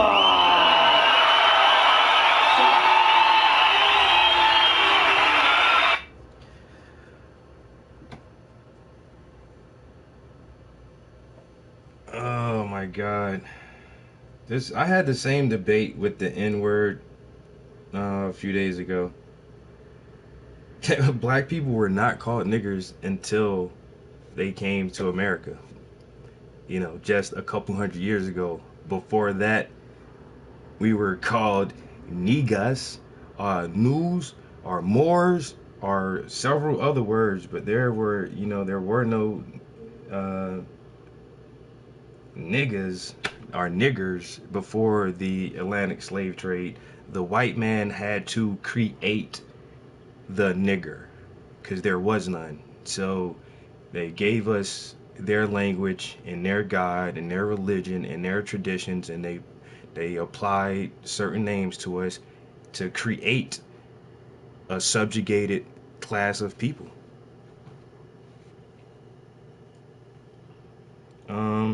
And who said that blacks are 60,000 years behind evolution? I played this earlier. I guess I have to play this again because obviously you've never heard this. Now, really, this is going to sound silly, but this is really, really important cutting-edge genetics. Wait a minute now. His first phrase is, "This is going to sound silly, but this is cutting-edge genetics." This is cutting-edge genetics.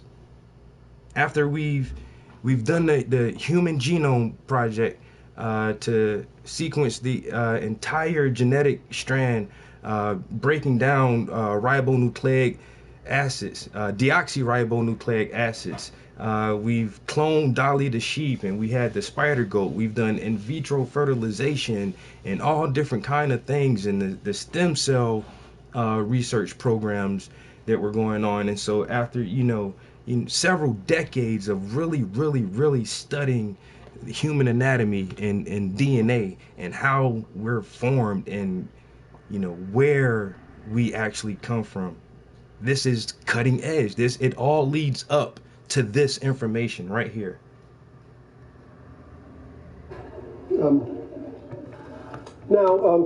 Really, this is going to sound silly, but yeah, our blood is very similar, but once again, man, it's the only thing I say. Europeans cannot produce color, or white people. Whoever considers themselves classified as a white person, you cannot produce color. Every other race of people has the genetic ability to produce a skin pigmentation. The only places white people produce color is in their hair, in their eyes. And that's why melanoma and other forms of skin cancer are so rampant. But the sun gives life to the earth. Plants use sunlight for photosynthesis to grow and create nutrients so they can clean our air and give us oxygen. And every life form on earth needs sunlight. But it's weird that there's a certain group of people that sunlight is actually harmful to. That goes against nature. If the sun, which is the life-giving essence of our home world, everyone should be able to live in harmony with the sun. But some people can't without creating some kind of chemical compound to apply to their skin to stop the UV rays from damaging them. Whereas black people, no problem. We're meant to live on the surface of the earth. We live out in the sunlight and we don't get melanoma.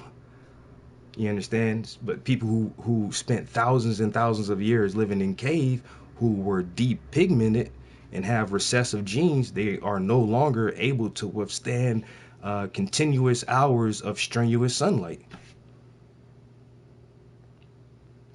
This is really, really important cutting-edge genetics. One of the areas I'm really lucky I'm blessed to work in 3 distinct areas of biology: immunology, genetics, and reproduction. And on the genetics side, I get to go to conferences and hear about advances in genetics in all species. And I was just at one a couple of weeks ago down at the Cold Spring Harbor Lab in Long Island, and I learned a bit about what's being known about the genome of Neanderthals, the genetic makeup of Neanderthals. The genome sequencers, led by Svante Pabo, who works in Germany, has taken tiny little fragments of Neanderthal bones, isolated DNA, and determined the genome of the Neanderthal, and used that information to determine, using genetic methods, how long ago Neanderthals and humans were a single species, where the common ancestor was. They've also been able to compare human genomes and ask the question of whether there's any evidence of Neanderthal genes in the human genome. And they found that there is. And the amount is quite significant, upwards of 5 to 7%. Neanderthals used to live in the Neander Valley. You could have called it the Cayuga Lake Basin, but that's where they lived. And out of Africa came the modern humans, and the word the geneticist uses, admixed. They admixed with the Neanderthals. And they all used to live in caves in those days like this. Live in caves. Came out of Africa, admixed with the Neanderthals. This was Neanderthal territory. There was another group of Neanderthal-like creatures called the Denisovans. They lived up here in Siberia, and they have their genome has been sequenced. They were distinct from the Neanderthals. And so you can find in people of European and Asian ancestry evidence of about 7%, 5 to 10% of your genome is common with that of Neanderthals. We've been separated from them for 30,000 years or so. And in some of the tribes in Papua New Guinea and those islands out there, there's evidence for a different kind of genome, which is probably the Denisovan genome.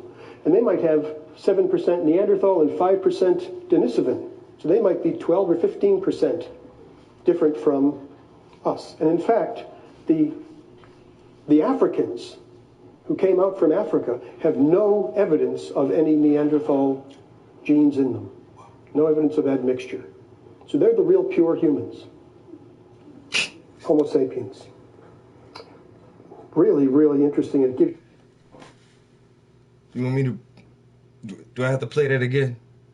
You want to hear that back again? That's not some black dude saying that, man. That's not some nigger from New York saying that.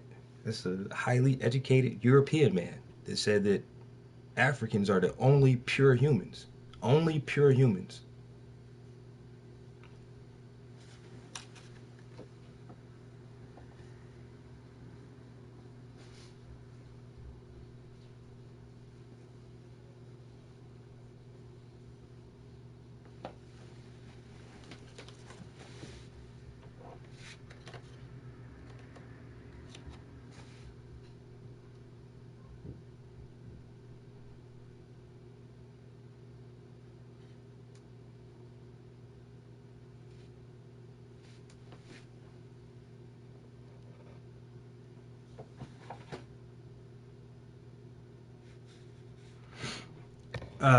Yeah, but hearing it on YouTube and then reading scientific journals, which are published by the establishment,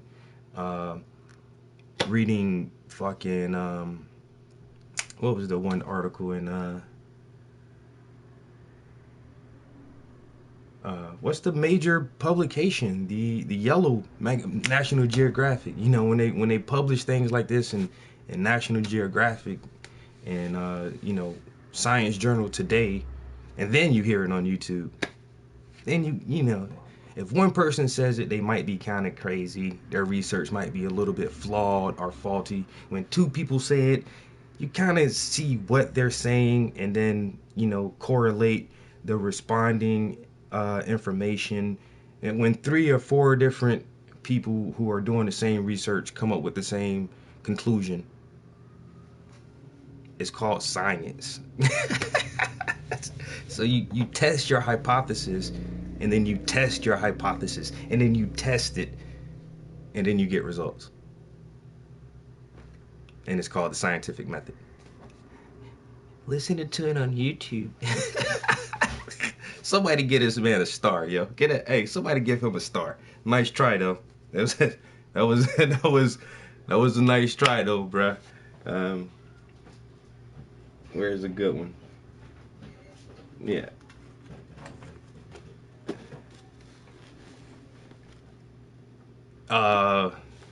No, because I deal with groups. Individuals, yeah, maybe you can find racism, but on the whole, when you talk about whole groups of people, like Trump doesn't want Muslims to come in. He's not saying I don't want Al-Malik Al-Shabazz and Mobutu. He's not, you know, distinctly pointing out individuals. He's talking about a group of people. And when you go and have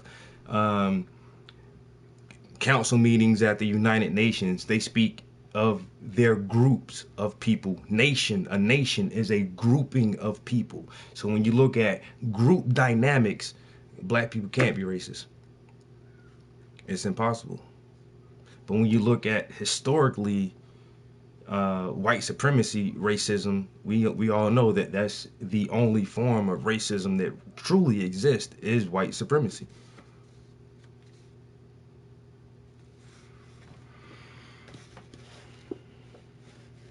Oh yeah, and you should love humans in all colors. You know what I'm saying? Hue man. Hue means color. You get that? Hue man. You should love all humans. And you should love all people of mankind. There's a difference, humans and mankind. You should love everybody. But you should also understand the systems that are in effect, the institutions that have been built up over the course of, you know, the last couple thousand years, and who controls the world economy, the IMF, the World Bank, who controls 90% of the world resources. You know what I'm saying? And then you'll start to understand the problems on a global scale.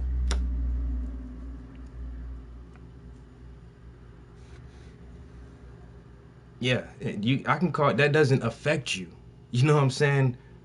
That doesn't affect you. In the 30s and 40s, when Emmett Till got killed, when they bombed Tulsa, Oklahoma, it's because of words. A white woman said, "Hey, he whistled at me," and that man was killed. I can call you a pig, a cracker, all that shit. That ain't gonna affect you in the slightest way because we have not the power to do so. It's all about power. That's what people don't understand. So if you want to understand power, you can read Powernomics, the national plan to empower Black America, because we don't have as much power as the so-called European, because you have the military and you have a monopoly on violence, because violence is bad unless the European says it's okay. That's power. That's power and control. So no matter what black people say right now, it doesn't affect anybody of another race. We can call you all the names in the world we want. You know what I'm saying? But when you see a black man run from a cop, he gets shot in the back 8 times, the cop drops a taser by his body and calls in and says he tried to go for my gun, and everybody believes the story, even though it's on film, that's power, because that cop said so. It's like that because I said it was that way. It's a difference. It's a power correlation. So you can, all the name calling and everything else like that, it doesn't matter. All the major institutions, from educational, political, religious, every institution is controlled by the European because they have the power to do so.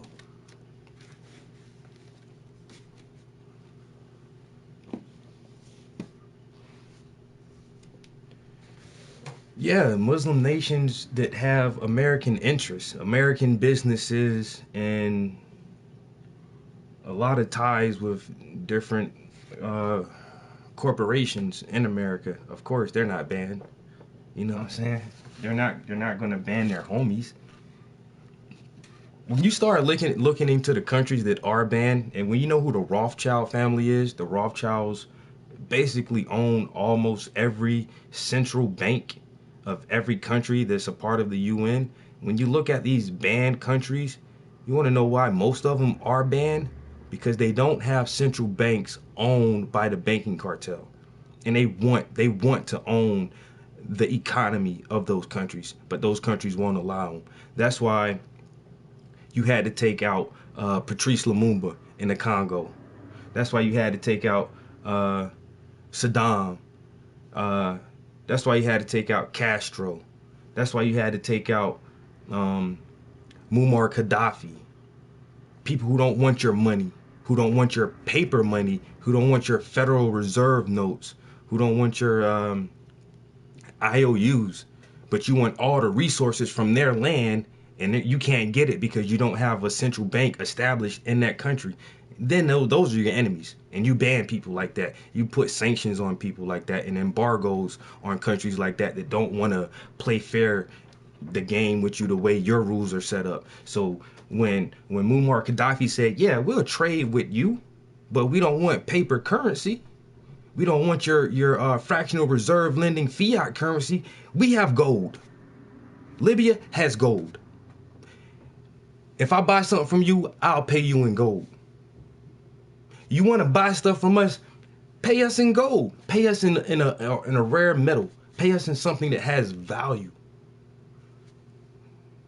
We gotta bomb these brown people. Yeah, these brown people are fucking up over there. Let's bomb the shit out of them. And that's how the story goes, man. Come on, man. 9/11 was an inside job. You know. Yeah, they found one of the hijackers' passport at Ground Zero. That's how they were able to identify him. This man was in a plane that flew into a building, exploded, the building collapsed, and you found his passport. That is amazing. That is truly amazing.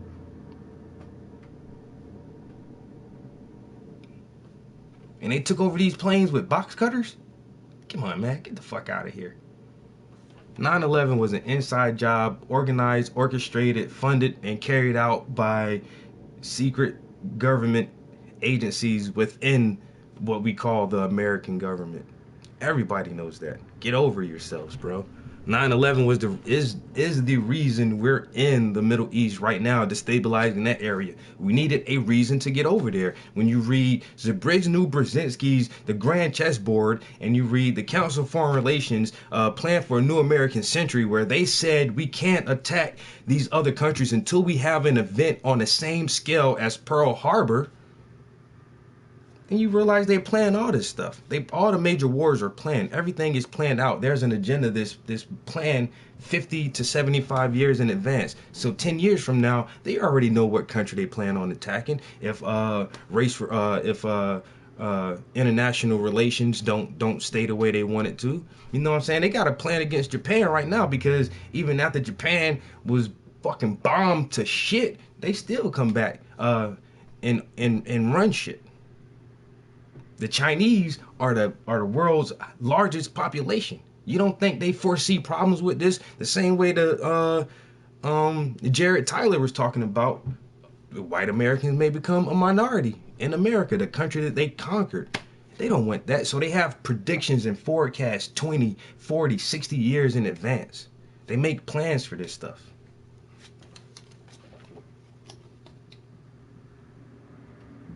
That's all it is. Collateral damage, bro. No. The buildings at Ground Zero collapse.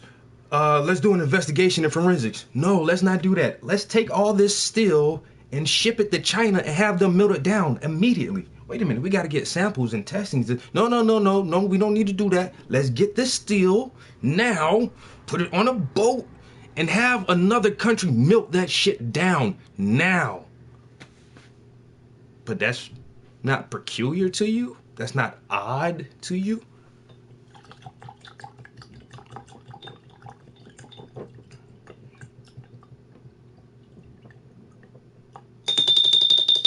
And they, man, honestly, they don't know.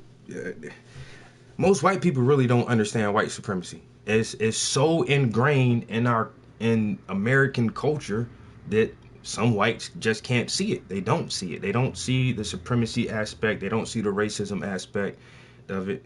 They don't feel like they have anything to do with it, because that was way back then. That was so long ago when we massacred all the Indians and enslaved black people. Everything is different now, and everybody can stand on their own 2 feet and pull themselves up by their bootstraps, and everyone has the same opportunities. But when New York started their stop and frisk program, who got patted down the most? They had a lawyer on Wall Street walks by, he got an 8 ball of cocaine in his pocket because he do dope, because he's a cokehead, and he makes good money, so he can afford the best coke.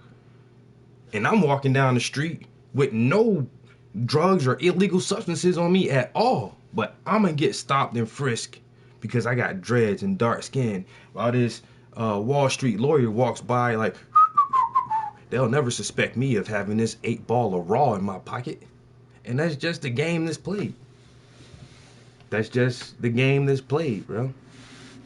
But Kyle, you will not leave my stream, because this is the most information, the most entertaining, the most insightful, enlightening thing that you can watch right now, because I'm pretty sure you got cable.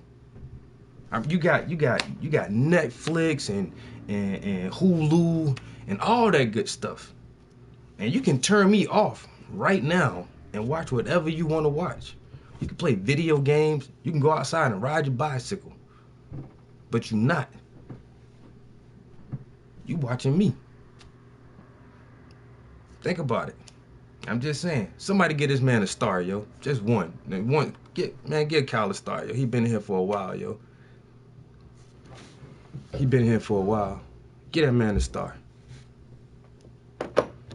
You're a star student, bro. Don't think.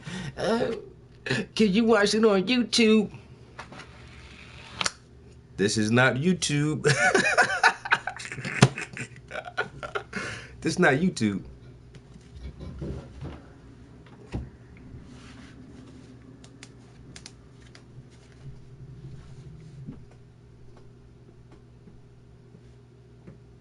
I know that's another point. That's where they have fit us into their society.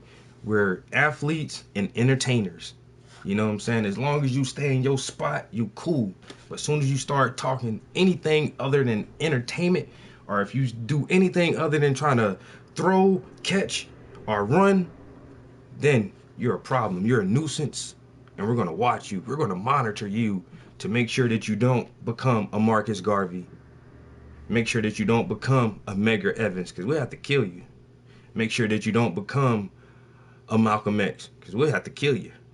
Oh, these black guys always sagging their pants and dressing like gangsters. If you dress nice and proper, then you won't have so much trouble. Oh, you mean like Dr. King, who always wore suits and ties? Killed that man too. I'm just pointing out facts. You know what I'm saying? I'm just stating facts.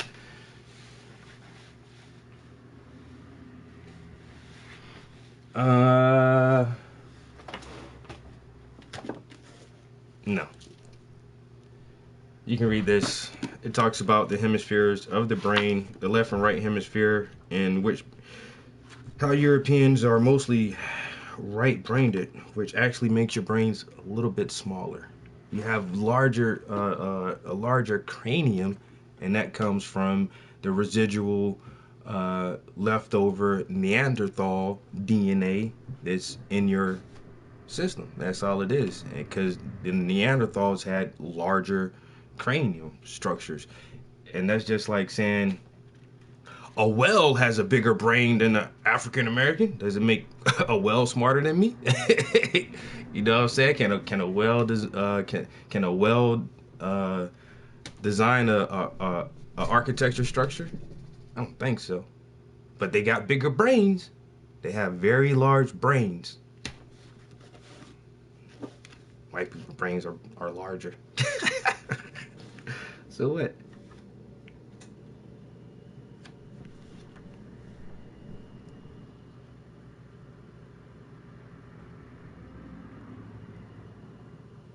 All right, Kyle. Peace.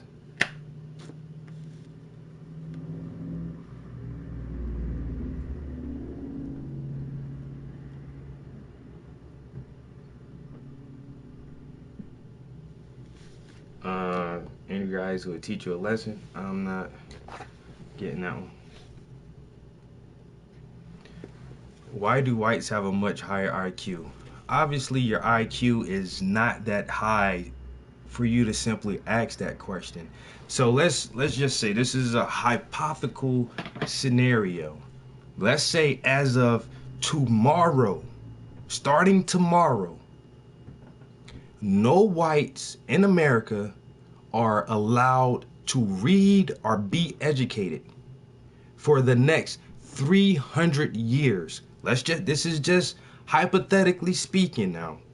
Starting tomorrow, for the next 300 years, no whites can read or be educated. And then in 300 years, let's see who has the largest IQ. At the end of slavery in 1865, the literacy rate of freed slaves was about 7%. In 40 years, 2 generations, the literacy rate of African Americans was 90%. In two generations, we went from 7% to 90%. Why? Because we were able to do so.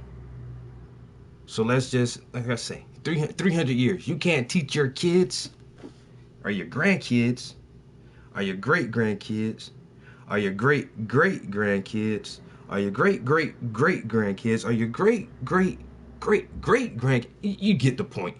You know what I'm saying? It's about 15 generations. So let's see you guys go 15 generations uneducated, and then we'll take an IQ test then.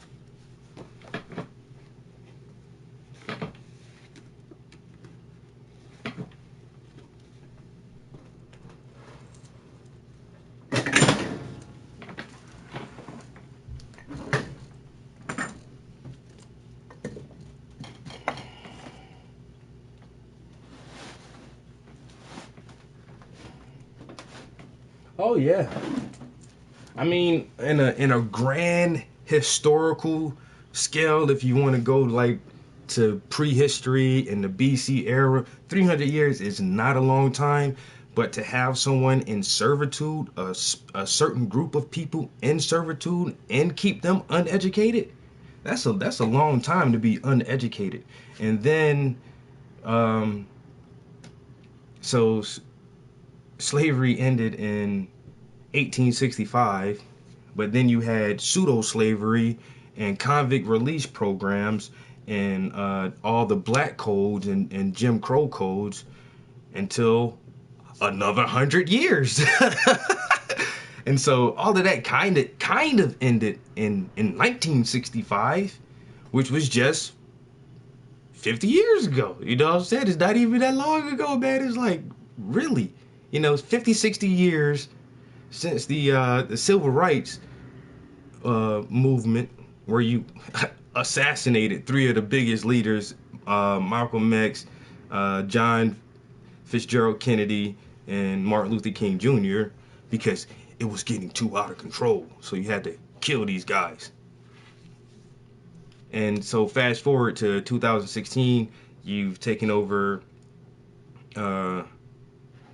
media, music, education, so that we're actually educated to be dumb. The entertainment and the visual images and symbols that you give us are a negative connotation of ourselves. And through gerrymandering and redlining, you've managed to hoard us into the ghettos, which you guys took from the Nazis, because that was a really good program, how they put all the Jews in the ghettos. So you just figured you'd do the same thing to your blacks over here. And then everybody says, well, why aren't the blacks doing better? Why are they always blaming the white man? I don't know. I don't know why.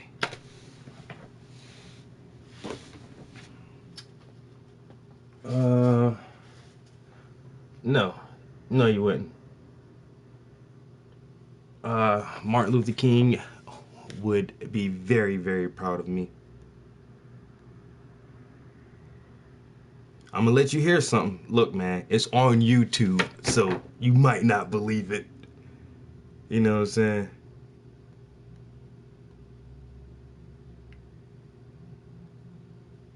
You might not believe it.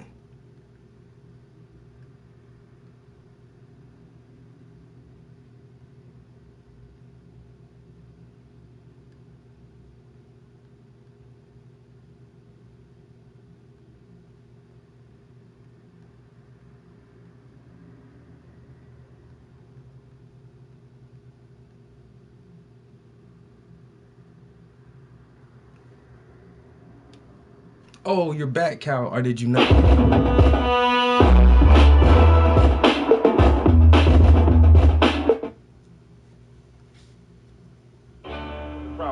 At the very same time that America refused to give the Negro any land, through an act of Congress, our government was giving away millions of acres of land in the West and the Midwest. But not only did they give the land, they built land grant colleges with government money to teach them how to farm. Not only that, they provided county agents to further their expertise in farming. Not only that, they provided low interest rates in order that they could mechanize their farms. Not only that, today many of these people are receiving millions of dollars in federal subsidies not to farm, and they are the very people telling the black man that he ought to lift himself by his own bootstraps. This is what we are faced with, and this is the reality. Now, when we come to Washington, in this campaign, we are coming to get our check. That last part is what people don't know was Dr. King was about to be on.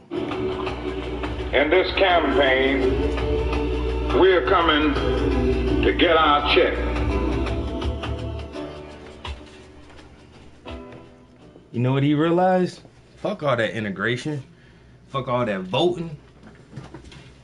That shit is bullshit. That's what Dr. King realized. Voting don't get you nowhere. Even black people didn't get the right to vote for the right to vote. Even that was held by all whites. Should we let the Negroes vote? You know what I'm saying? The Negroes ain't had no say in that vote. So voting don't count. Dr. King realized that shit. He stated that I fear that I have integrated my people into a burning house. And he said the next time we go to Washington, what'd he say? We coming for our check. What check? Reparations. That speech was about 100 years after slavery ended. And still no reparations. And now people, even today, oh, why do you still say you want reparations, you want a slave and this and that? Because we deserve it. 300 years of free labor. You said you was going to give it to us. And then you reneged. Oh, it's kind of like the same thing you do with the Indians. Say, we're going to let you have this little section of land for your reservations. And then you're going to run pipelines through it. Yeah, Negroes. You know, we'll give y'all some reparations so y'all can get started and be able to sustain yourselves. You know what?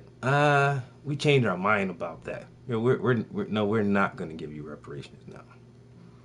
And so when Malcolm X left the Nation of Islam, he started getting in Dr. King's ear about some different shit. And they started communicating more and becoming more like-minded. And that really caused a tremendous fear in the establishment to have such a powerful man like Malcolm X, who was from the North in New York, and to have such a powerful man who was from the South. And if both of those organizations could have linked together to form one movement, could you imagine what would have happened in the 70s? That's why the establishment couldn't allow it to happen. So they had to kill both of those men. Both of those. Oh, and everybody talks about the Black Lives Matter movement and it's this and it's that. I really don't support that shit my damn self. You know why? Because we don't have a strong leadership structure. Every time we get strong leaders, they're assassinated. And so now most people are scared to be real leaders, to really step up for the cause and to really organize people so that we're not standing in the streets protesting, waving signs, wasting our time, when a real organization is the dollar. Where you spend your money at? Group economics is the only key. And talking to this country about getting our check that y'all still owe us for helping y'all build this whole nation, helping y'all build everything. Everything we use was created by the white man. I don't think so. Nowadays, most people don't farm or grow their own vegetables or slaughter their own animals for meat products. You know where you get your food from? Grocery stores. How does your food get from a farm or a slaughterhouse to the grocery store without going bad or spoiling? They have to be in refrigerated trucks. Don't you know a black man came up with that idea of a refrigerated truck? Without us, it would have taken y'all longer to even comprehend that. The idea of the assembly line comes from George Washington Carver. Everything comes from the white man. No. Even the stoplight, the traffic signal, was created by who? Designed by who? And patented by who? You know?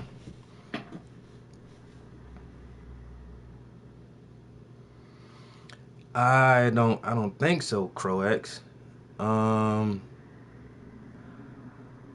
Historically, white people are genocidal people. White people have killed more people than any other race. Period. Look at your history. I don't care all the gangbangers in America right now. Every thug, gangster with a gun, gangbanger. We can gangbang for the next 200 years and still won't tally up the death toll of the European. No way in hell. And how we gangbanging? With the instruments of death and destruction that you guys came up with. Why? Oh, because we need to figure out a way to kill people faster and easier. So let's make a gun. Well, we need something faster and easier than that. Well, let's make a machine gun. We need something faster and easier than that. Let's make Gatling guns. We need something faster and easier than that. Let's make some bombs. Well, we need something even faster and easier than that. Let's make some hydrogen bombs, some atom bombs. That'll do it. We'll blow the whole fucking country off the goddamn map. And then when everybody's dead, we can go in and rebuild and take over. Once again, all the gangbangers in America, every gang from the Vice Lords to the Rolling 60s to the Crips and the Bloods to the folk, everybody. We can gangbang for 200 years and won't tally up the same death toll at all. Period. So who's violent? Who's criminal?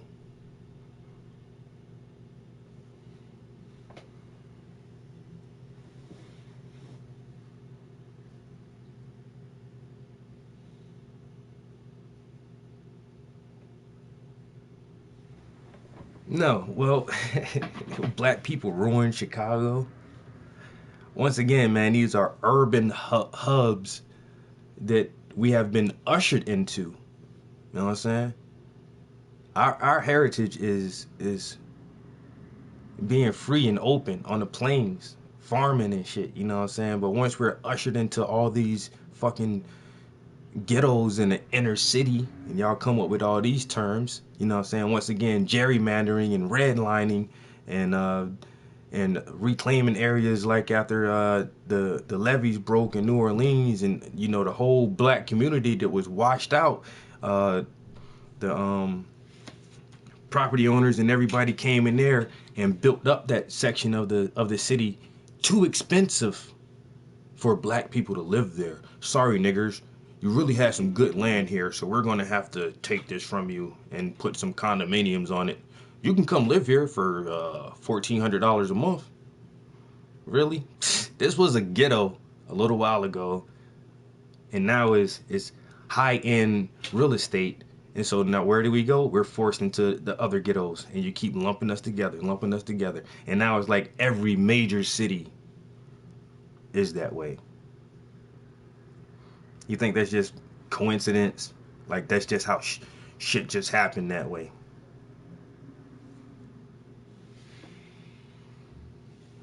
No, it's not our nature to destroy each other. Once again, there's two different natures, man. There's two different natures. Some people come from, now your genetics is your history. You carry the entire history of your people in your genetic code, and it has memory. Some people are family orientated, peace loving orientated, and at one with nature. That's just how some people are. Some people are cold-hearted, demonic, criminalized, hateful, and like to kill. And that's another group of people, you know.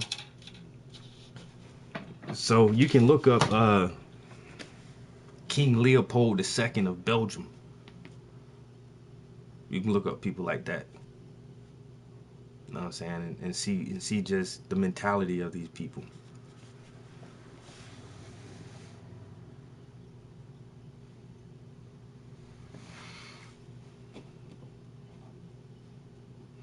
Yeah.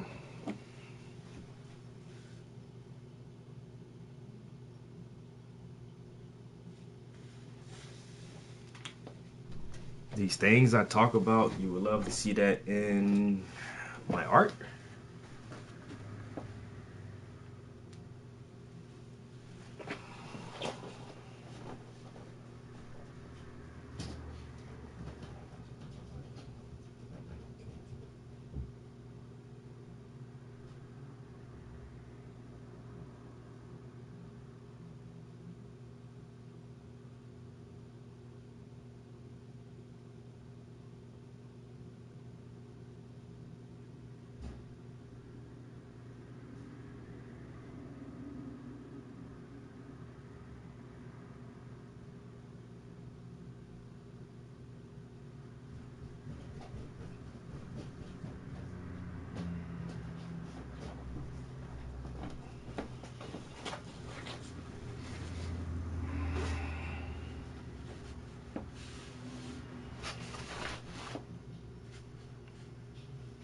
So where they got us at?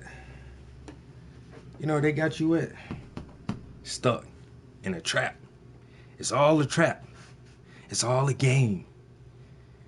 You know what I'm saying? It's all a trap. But if you have a little bit of knowledge of self, and you know your enemies, like the Rothschilds, and you're not scared to defend yourself, maybe you can be a revolutionary and find your way out of this trap. But all that may just go over some people's heads because it could be too deep. You know, the messages may not come through loud and clear for everybody. But some people who see my art will pick up on it immediately.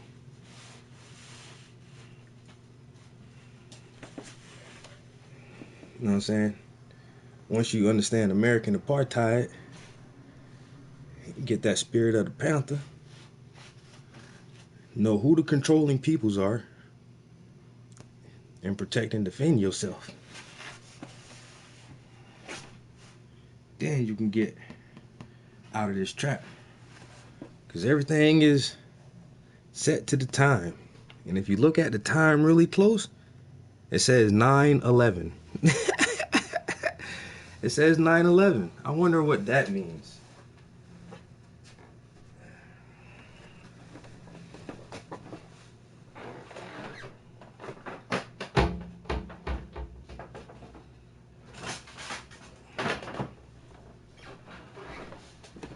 I'll take it back to the old one for you. A little bit of black on black violence. Everybody want to focus on this. Black people always killing each other. Black people always treating each other bad. But we can't see the big picture that 9/11 was an inside job. And then just this one attack on Americans, by Americans, 3,000 some odd people died in just one event. In one event, 3,000 people lost their lives. So what? So that corporations and secret governments can go to the Middle East and destabilize that area for their natural resources. But we can't see that. That's too tiny. That's too far in the back. It's out of focus. You know what I'm saying? You really don't pay attention to stuff like that. But you put all of this in front of you and make this your main image. So this all that people ever see is the black on black criminal. When you will never see the real criminals who commit major crimes and major crimes against humanity. You don't see those people. We don't talk about those people. The love is fake, but the hate, that shit is real.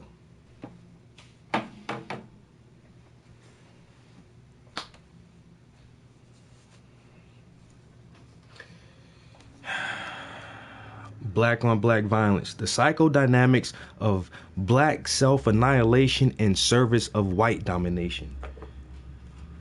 Read this book. I could break down a lot of it to you, but this tells you why. Because we want to be like our enslavers. And so since the white man has committed so much genocide and has killed so many people, but he still has an authoritarian stance, then how can we be an authority? How can we have power? Well, I guess we got to be like the white man and kill people. Well, who are the people that you kill? Normally you kill the people that are closest to you. So yeah, but you don't ever hear about Asian on Asian violence or white on white violence, even though you got things like Columbine and Sandy Hook and the Batman shooting, that one shootout in Texas with all the bikers, you know. Those incidents, 15, 20 people die at one time because, oh, the kid was trouble. Oh, let's not forget the last one, Dylan Roof just goes up in the church and just pow, pow, pow, pow, pow, kill 9 people, 9 innocent people. But blacks are the real violent people. We're really, really violent, you know. Dylan Roof had a home, a job, parents, enough money to buy guns and a car and stuff like that. Going to school, you know what I'm saying? He had what he wanted. Most of the time, black on black violence comes from a lack of necessities because we don't have food or a job or whatever, so we go out and commit violent crimes in order to get it. But if we had a different viewpoint or a different standing, if we were accountants on Wall Street and we wouldn't have to go bust somebody in the top of the head to get what we want. We can just do a little bit of embezzlement, you know what I'm saying, and steal from people that way. But that's just a white collar crime.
All right, I've been doing more lecturing today than actual painting. It's all good. It's like that sometimes, you know what I'm saying? I do not mind. That's why it's called art and education. Sometimes you get an ass of art and very little education. Sometimes you get a lot of education and very little art. But you still get a bang for your buck. You know what I'm saying? You still get the most out of the stream, regardless of who you are. You know what I'm saying? If you're pro or con.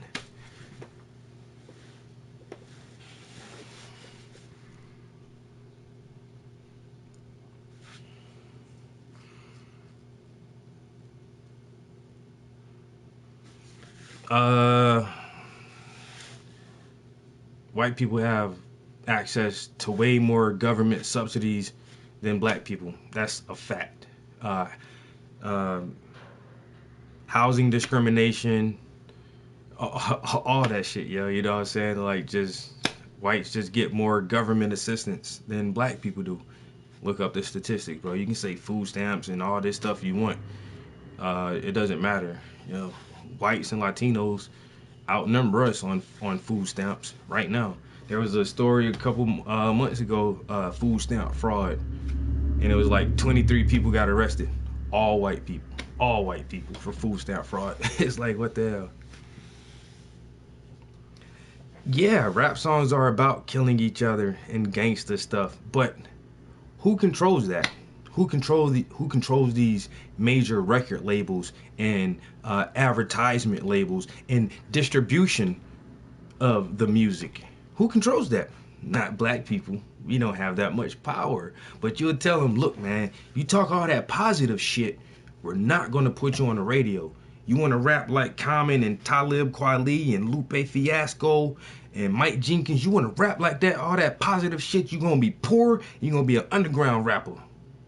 But if you rap about the hoes and the guns, the Bugattis and the Bentleys, Maybach music, man, we give y'all all the money you want. Yeah, throw that shit at you, huh? Come on. Sell out your people a little bit more, man. Call them a bitch. Call them a hoes, man. Come on. It's worth the money.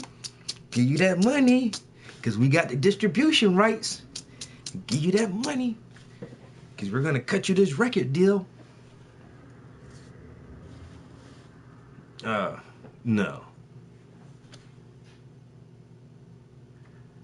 The Rothschilds, man, that's a long history, bro. There's this one documentary called The Money Masters, and he goes into the whole history of the Rothschilds. So before there was banks, there was coin exchangers, just like currency exchange now, because everybody didn't take the exact same types of currency. You can even go to back to the Bible where it said that Jesus was chastised some of the people for not allowing every type of coin to be accepted as offerings in the church, because for tithes or whatever, you had to use a half shekel of silver, and that was the standard. Like, you had to have a half shekel. But what was a half shekel? It might be worth the exchange rate might be 1 of 1 of this coin, or it might be 4 to 1 of a different coin, but you had to have the half shekel. And so there were goldsmiths and coin exchangers that kind of converted money. And Meyer Amschel Rothschild was the first in his family to actually build up a business where he was a money changer.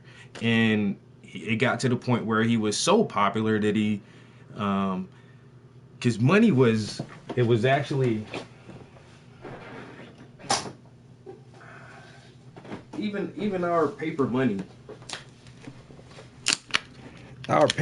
one time was a receipt. And so for a long time, people didn't want to carry around, coins, because we only had coinage for a while, gold coins, and it was heavy sacks of gold. So you would keep it with the money changers. The money changer would write you a receipt for how much gold or whatever you had in their coffers. And then you can use your receipt to pay other people and say, look, I have this much money at this money changer, you're doing this service for me. I'll give you X amount of coins. You take this receipt to my money changer, and then he'll give you the money that I owe you. And so the Rothschilds figured out like the lending system, and now knowing that everybody's not going to come and get their money all at one time, just like to modern banks today, they started lending out more money and making a profit off of it, which kind of grew their business. They kind of scammed a lot of people during the Napoleonic battles and shit, because a lot of businesses were going out trying to support this war, and they brought up tons of stock and real estate, and then they formed the first central bank of England, if I'm not mistaken. And Amschel had 5 sons, and he trained all his sons in monetary money exchange, and he placed them all around Europe, and their wealth just grew from loaning dukes and kings money to finance whatever, business endeavors they needed, and they started forming central banks. And that was hell, a couple hundred years ago now. And the Rothschilds are still the fucking shit when it comes to money. So, do I have a regular dollar?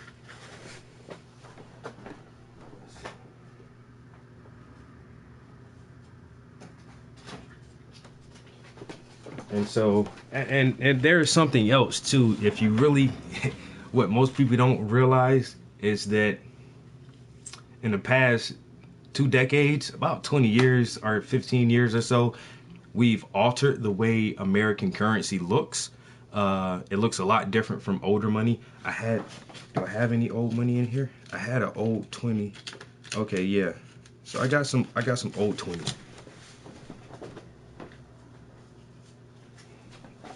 So, I don't know. You got to be kind of old to even remember this, because I remember I spent the old $50 bill. No, I spent the old $100 bill, and the girl was like, "What the fuck?" And she looked at it kind of weird, and was like, "Yeah, it's money."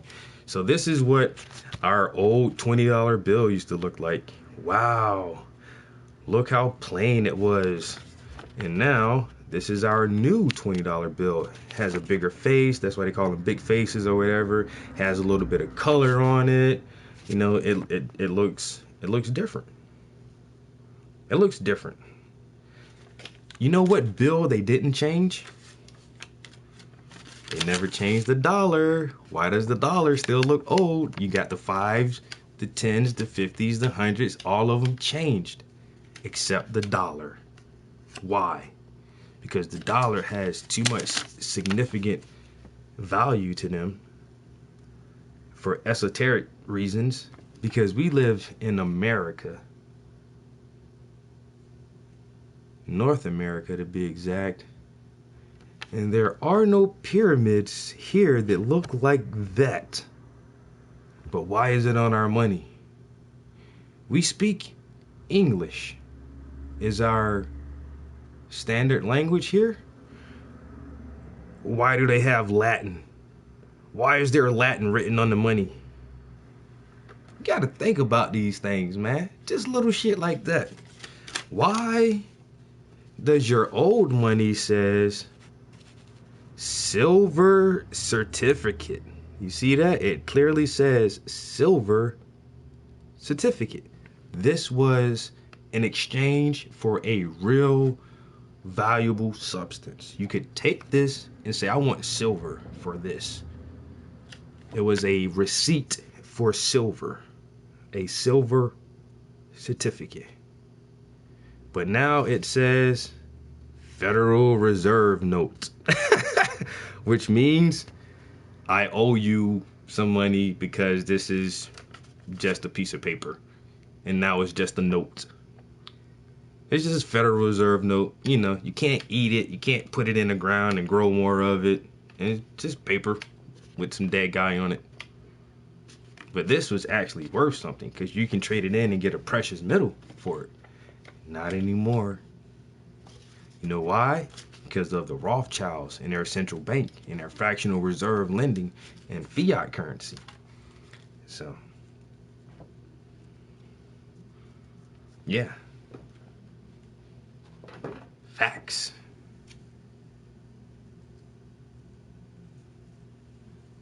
These are facts. So you can clearly see the difference. Silver certificate, Federal Reserve note. But if you want to know more about how money is created and who owns the institutions, the private banking institutions, even though it says Federal Reserve, it's not a part of our government. You should definitely watch the documentary called Money Masters. It's long. The guy sounds like Ben Stein, because here are some facts that I'm going to tell you. In the year 1776, and it's kind of like that, but it's a lot of information. Just watch it. Just, you know, make sure you're up. Make sure you have enough energy so you don't fall asleep on it.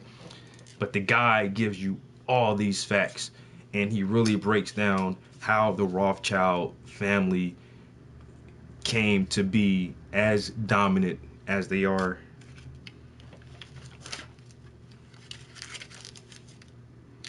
Yeah. Old money, new money. Old money, new money. But on this dollar, that old money and new money still look basically the same. Still look basically the same. Why won't they change the dollar bill? Oh, because it has the pyramid on the back.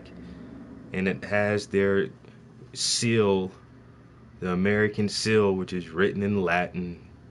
And it has all the 13s, 13 stars, 13 leaves on the olive branch, 13 arrows, 13 stripes. Is that just coincidence or what? It just can't be coincidence.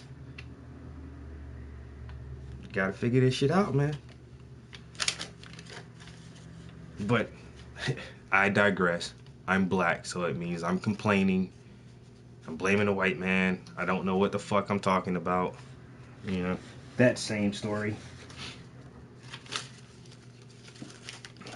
That same old story. Like, the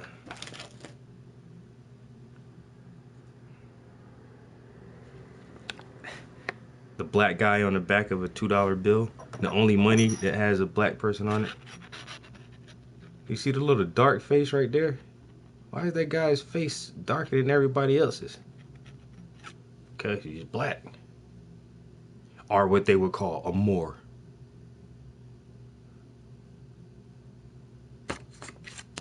Come on, man. It's just a little bit of history, man.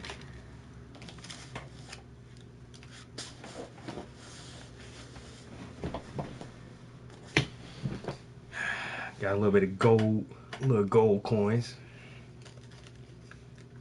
Some gold coins and stuff.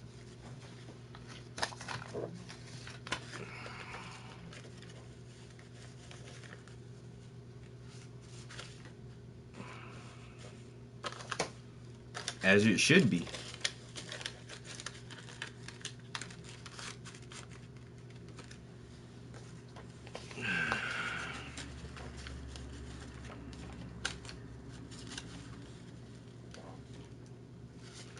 Alright guys, it is Saturday.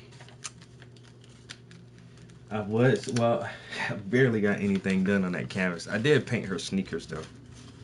And I did start on some of that stonework in the background. But once again, that's just a personal project. Not in any real rush to finish that. I can just take my own time.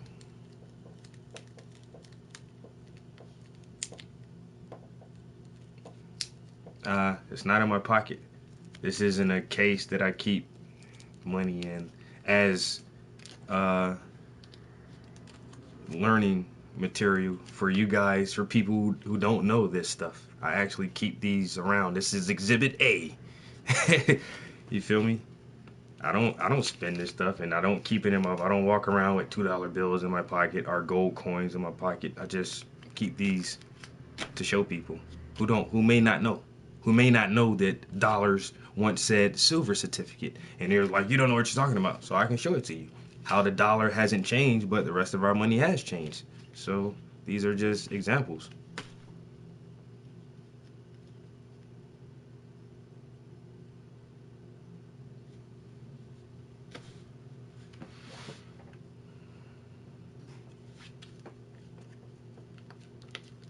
Stoner Mike, this is a Roosevelt gold coin.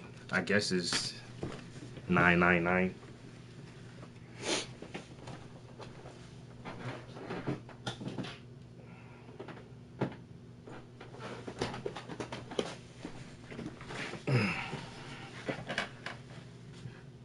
Wesley Randolph, what it do? What it do, bro? Yeah, silver is money. But too bad that, Fort Knox is empty. Where did the gold go? Nobody really knows. Hello, Wesley. Hello. Hello. This dude is always talking about Black history.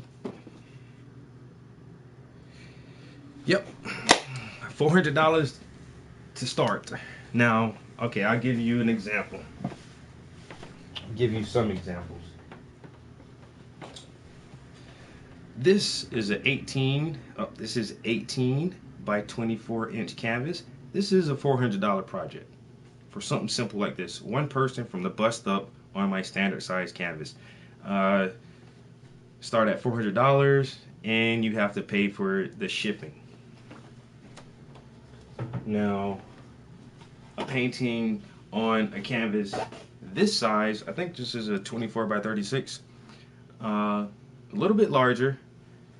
It's the entire person. You can see the whole person from head to toe, and there's a lot of dynamic things going on in the background. We have a roof with shingles and all this foliage. Then we have a tree in the foreground, kind of, and this bench and these little stone pebbles here for the gravel, and then this hexagon patio. And so that's where I say the detail level, when it's a complex photograph like this. So something like this I would probably sell for like a stack, you know what I'm saying, like $1,000. It's not finished yet. When it's finished, you'll see all the details. And that's roughly $1,000 project for something like this. Even though this is my own personal project, when it's done, that's more than likely the price I'm going to put on it.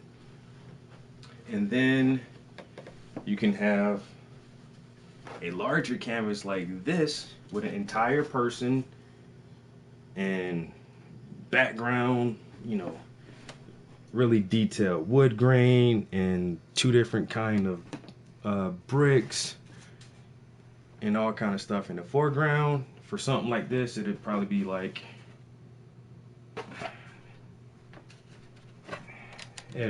something like $4,000. You know what I'm saying? Just a little $4,000, but if you got it, if you got $4,000, you can have it, man. That should be yours. You can have a picture of me, your boy. You have a picture of your boy hanging right in your house, man, like looking at you like this. I'll just stare at you like this all day, like you know you need to be reading right now. You ain't read a book all year. You know you could be doing something positive with your time, right?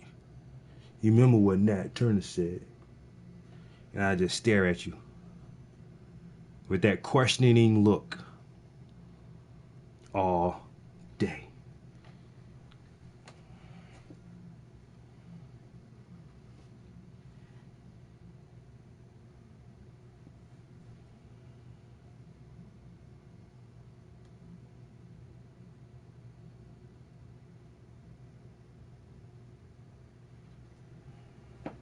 Paintings for free. Are you crazy? Is you crazy? Yeah. We've been considered lazy ever since slavery. Yeah. Ever since slavery ended, now we're lazy. But we worked for free for 300 plus years. I don't get it. We work for free from sun up till sundown, building this fucking country for 300 years and never got paid for it. But all of a sudden we're lazy now. Don't you think we deserve a break? Damn, man, we gave y'all 300 plus years, man. We can't get a little break now. Oh my God. Lazy. Yeah, lazy. You wouldn't have a rice, cotton, or tobacco industry if it wasn't for us, because we're so lazy.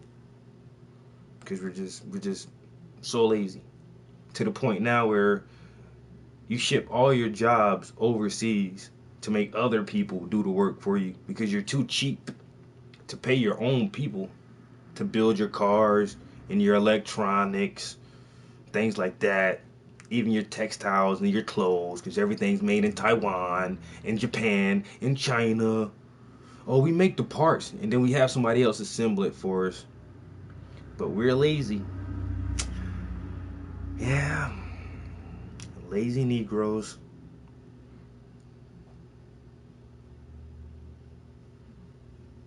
Oh, food and clothing.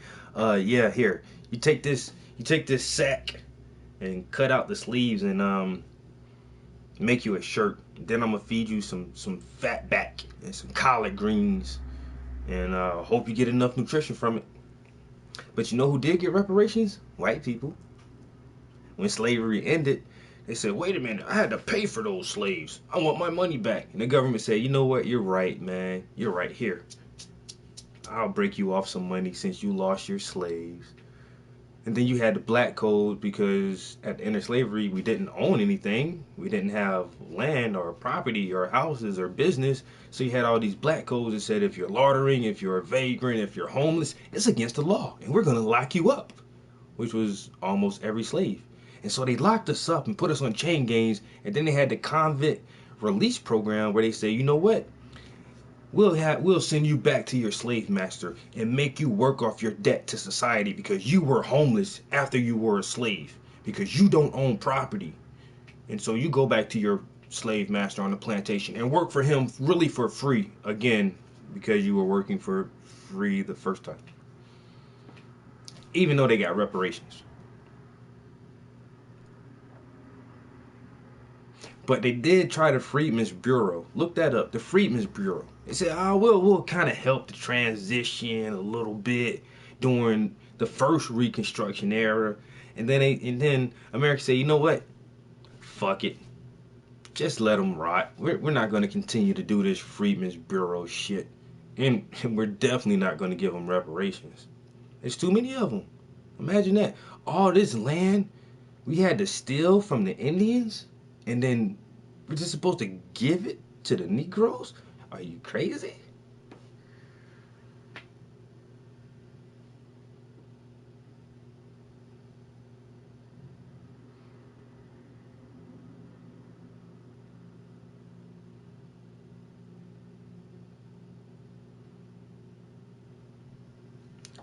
This is I'm being that civil. I'm not name calling anyone. I'm not pointing fingers individually. When I talk about this stuff, I'm talking about systematic white supremacy racism. Systematic. It's a structure that has been built in all of the major institutions, and you can't escape it. So, is every cop bad? Of course not. Is every white man a racist? Of course not. Is the foundation of this country based on white supremacy? Absolutely it was. Absolutely. And that's without a shadow of a doubt. So until we can reorganize major institutions so that they are fair and equal for everyone, I'll just continue to talk like this, because I know what the fuck I'm talking about. And I need for everyone else to understand the system that we live in. Because white supremacy is even bad for white people. And that's what white people don't know, because most white people don't understand white supremacy. It's not good for you either. The bloodlines that run this thing, that control the central banks, They control the economy and the natural resources. That 1% of the 1%, they don't give a fuck about anybody but themselves. I don't care how white you are.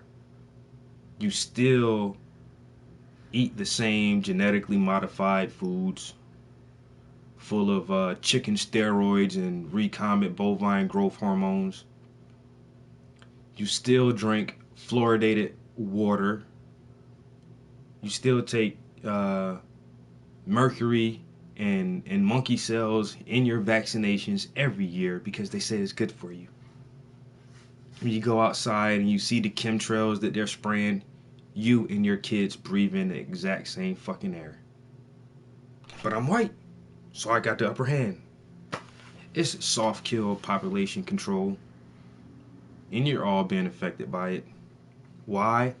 Because we live in a white supremacy nation.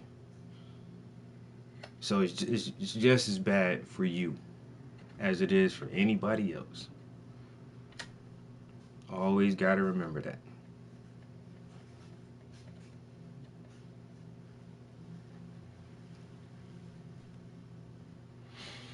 Yeah, you love this stream, yo. Everybody, yeah, please subscribe to my YouTube channel. Also, catch me on my community Facebook page at Paintings by the Prince, where you can check out all of my art. And it is the same title on Instagram, Paintings by the Prince. Please follow my stuff, guys, because I always got some projects that I'm working on. And I'm always trying to spread a little bit of love and education. You know what I'm saying? Just a little bit of love and education, because that's what the world needs, man. The whole world needs it. You know what I'm saying? Each one teach one, each one reach one. And so you're not going to have these alternative facts and fake news on this stream. You feel me? No fake news here.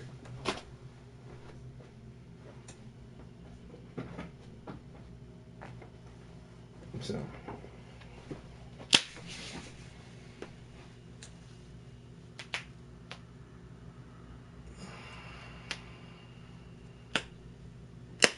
I guess you never watched that one movie that was written, directed, produced, edited by white people called Gangs of New York. I guess you never watched Goodfellas or The Godfather. So where does all this gangsta criminality start? You ever seen this one reality show called Mob Wives? I'm telling you, man, don't come at me with that bullshit, man. Come on, man. Where did all this originate from? Huh? Oh, it's not bad when you guys do it, though. Right? What's that one show? The Sopranos? Shit like that. Breaking Bad? Oh, yeah. A good, wholesome science teacher becomes a gangster meth cooker. Where did that idea come from? Was there a bunch of black writers and directors and editors on that show? I don't think so. It comes from white people, man. That gangster mentality about killing each other. You know what I'm saying? Lucky Luciani and all these motherfuckers. But hey, what do I know? What? I don't know shit about that.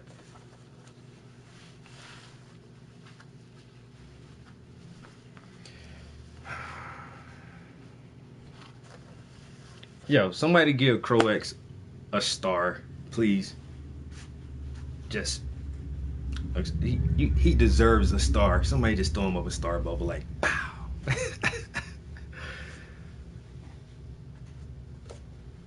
Malik, that's what it is, bro.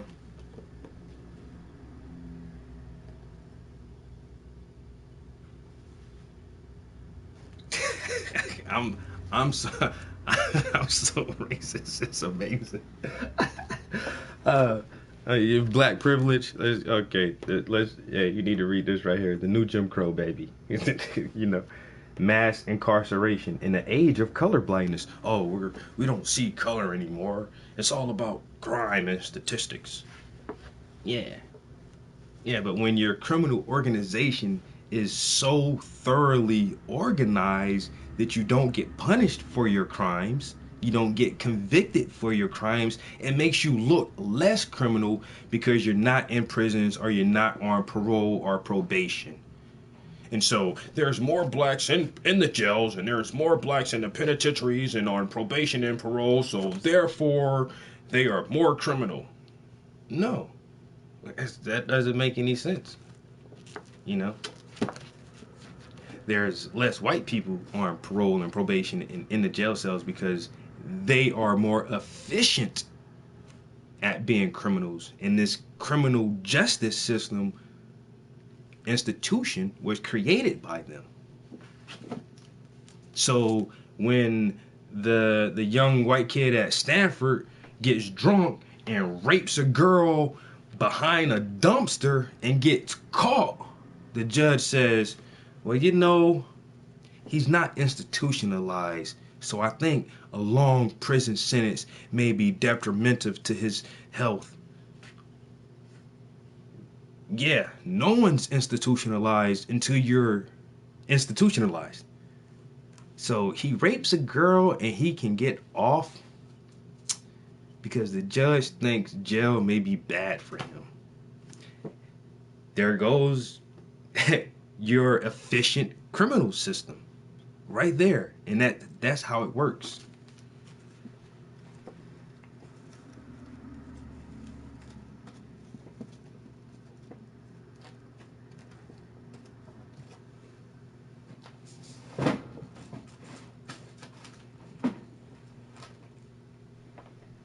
When all those guys were where they were at?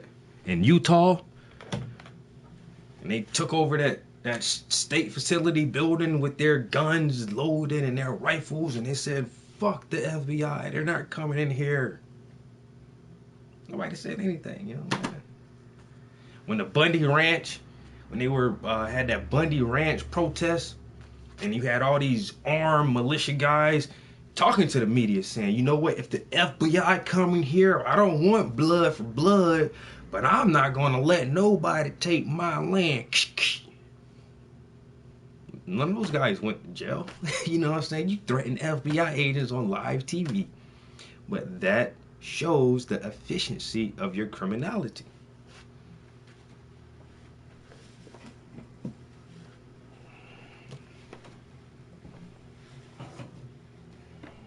When the guy fucking shoots up the Batman theater, kills like 14 people, injure like 20-something more people, and he goes outside and he waits for the cops to come. And he lives and he goes to the judge and he gets sentenced and all that stuff.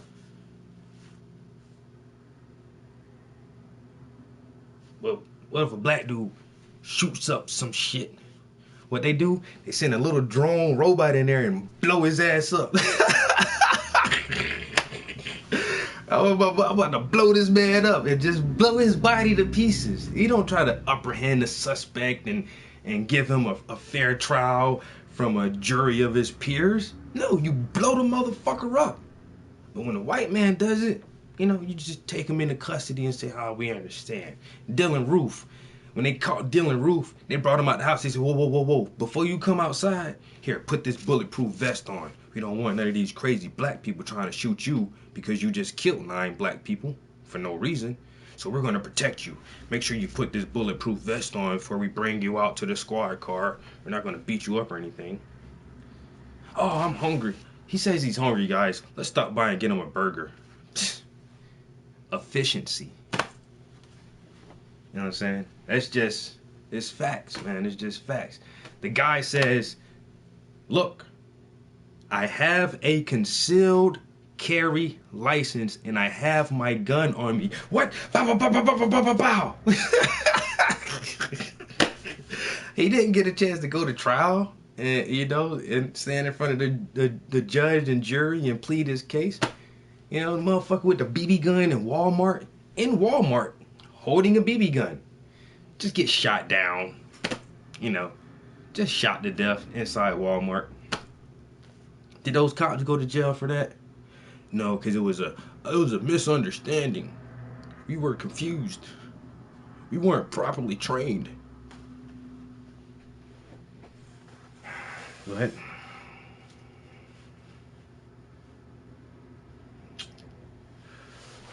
Yeah. I am pretty uneducated, which is good, because the longer you stay in the standard education system, the more you're indoctrinated not to think for yourself. The more you're trained to memorize facts and regurgitate that information. And if you can do that properly, then you're smart. But don't use critical thinking. Don't think for yourself. We're going to teach you how to think. So yeah, I guess I am pretty uneducated. And boy, is that a good thing for me.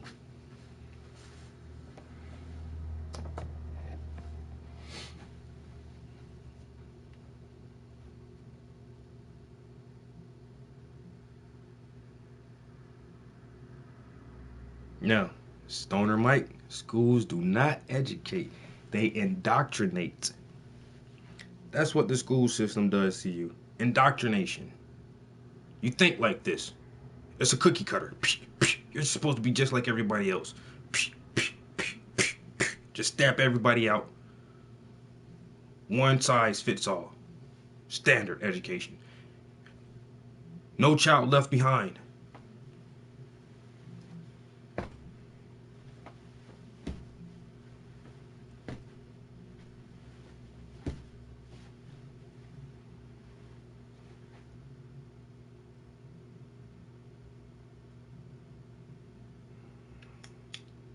I don't educate myself with racism, bro. It seems that way to you because I'm educating myself with real knowledge that's not based on a European standard. That's not given to me by a European. So it's like, wait a minute, he's reading shit that the white man didn't write. That kind of contradicts what the white people say. And you think that's racism. If that's what you think. That the only way that I can educate myself is by reading books written by your people, taking knowledge and understanding from your people. But when I read books written by us, for us, to give us knowledge about us, then that's a problem. Because now I can see the strings that control the puppet. I can ride my bike with no handlebars, no handlebars, no handlebars. I can hit a target through a telescope. And I can end the world in the Holocaust, y'all don't know about that shit, man. Fight with tools, Flowbots, fight with tools. Y'all ain't never heard that album, man? That's a bunch of white people with one black guy with dreads.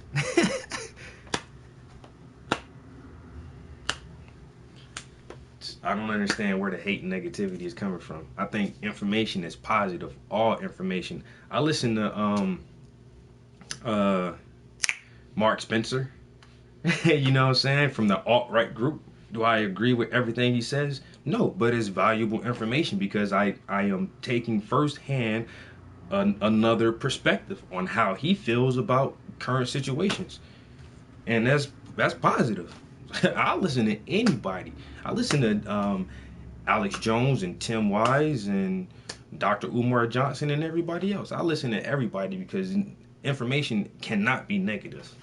You know what I'm saying? There is no negative information. That's just like distance. Distance can't be negative. I walked backwards, but it was still a positive distance that I walked backwards. You know what I'm saying? Information is the same thing. Your opinion is what gives it a certain feeling or interpretation to you, because if it doesn't make you feel good, then you call it hate or something distasteful or something that is unwanted to you from your own personal experiences and understanding. But that doesn't necessarily mean that it's negative information. They're just like food. You may like something and it tastes good. I may eat the exact same thing and don't like it. I love ginger. My girlfriend doesn't like ginger. I can eat raw ginger, just ginger, and she doesn't like it. I like drinking hot sake. She hates the stuff. So to her it's negative. To me it's positive. It's just how you look at the things. You know what I'm saying? So just because you don't agree with it doesn't necessarily mean it's negative. It all pertains to how it makes you feel. And I'm sorry that hearing information that you're not used to hearing, coming from a person that you're not used to seeing, someone that you don't deal with on a daily basis, who understands exactly what he's saying, if that makes you feel bad, I'm sorry for you. Sorry for you.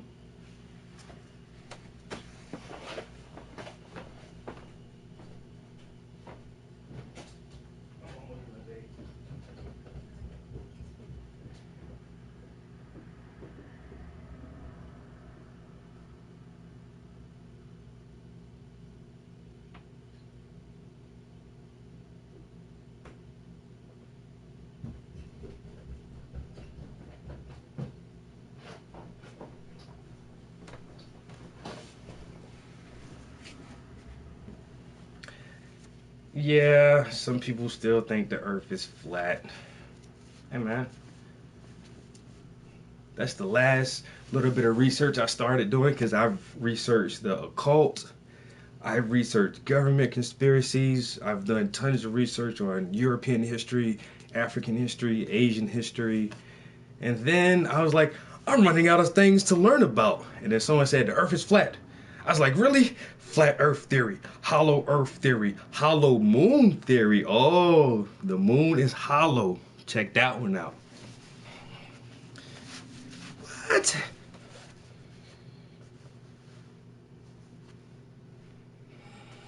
What?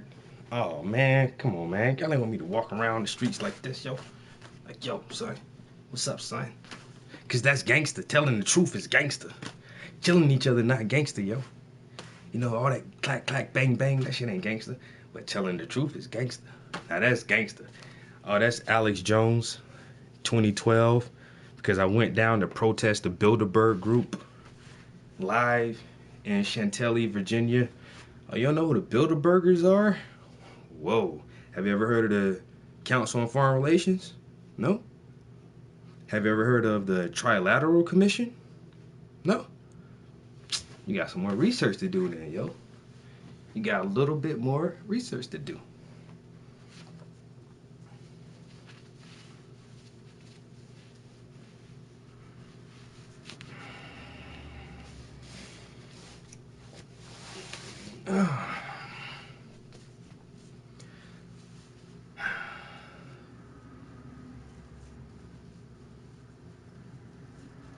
It's all good. You know what I'm saying? That just shows his level of intelligence, which is slim to none. Because he's saying things right now that he know for a fact he would not say in person to anyone ever. The things I say right now, the same way I talk to everybody all the time. I don't care where I'm at. You know what I'm saying? But you're not gonna be around a bunch of black dudes and be like, if this nigger is smart, then I'm fucking Superman. Why won't you say it? Why? Because you're gonna get decked in the mouth probably, or some shit like that. Because your fear of the reaction it would cause. Yeah. So you don't have to be like an internet gangster, man. It's all cool, man. You know you hate whites? No, man. I don't hate white people.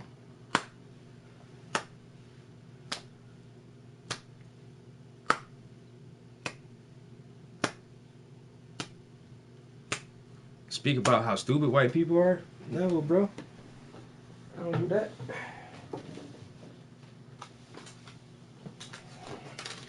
I don't do that.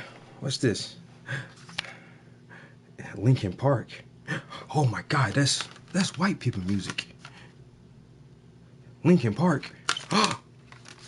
Linkin Park. Linkin Park. Linkin Park. Linkin Park. Linkin Park. Oh man, I be listening to all that rap, man. I listen to that rap all the time, man, because I hate listening to white people music. Well, I just listen to rap all the time, bro.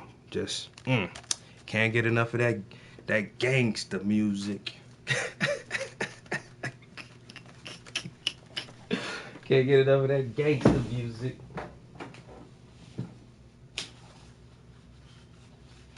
Oh man, just gotta listen to that rap all the time.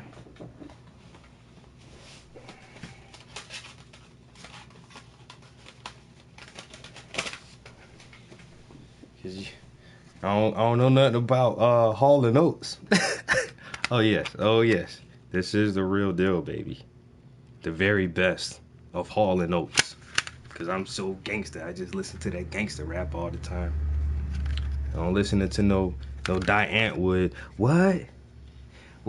White rappers from South Africa? What? Oh man. Cause I just hate white people so much, you know. I never support white people.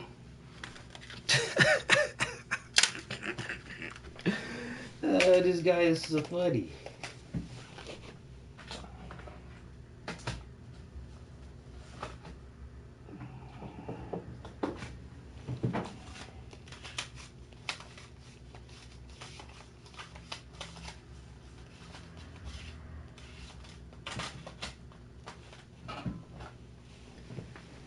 Cause you know how real gangsters we just love Daft Punk, man. You know what I'm saying?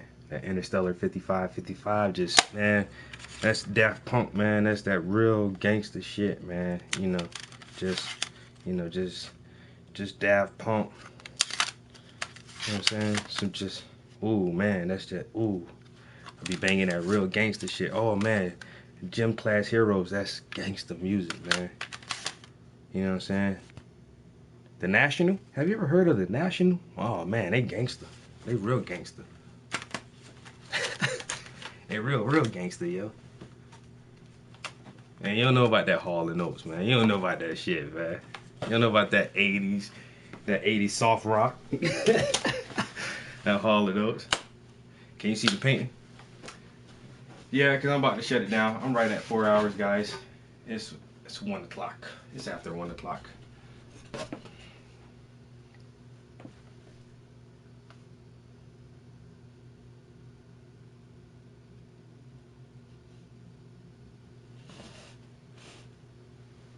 If you're a child.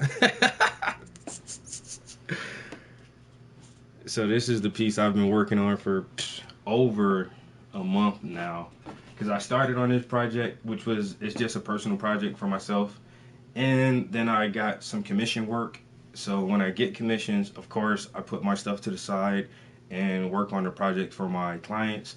And so just yesterday, the day before yesterday, I finally finished up the 2 commissions that I was working on. And so now I'm back to working on my own project. This is one of my friends from Brazil. And it's getting there. I'm currently working on the 2nd layer of paint. You can kind of tell the difference from where I've added more layers of paint and I kind of work my way down the canvas. So I'm here now just trying to add some more tones and highlights to the patio bricks. I did work on their sneakers this morning. That's about the only thing I got done.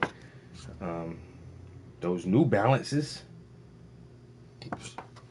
And then the conversations got so good that I just could not paint. I really had to just stand here and just, you know, lecture for a little while. But once again, that's exactly what I call my stream, art and education. And I appreciate, I can never say this enough, dudes. Honestly, I can never say this enough. I appreciate everybody for watching my stream. For the simple fact that you see the title of the stream and it says art and education and you still came to check it out. Because most people don't like either one of those things. People like sports and entertainment. That's about it. You know what I'm saying? Some free internet porn. And my stream says art and education. So just by you coming to check out what kind of art, what kind of education is this dude talking about, it makes you a different type person. And so I appreciate all my viewers every time. I couldn't do it without you guys.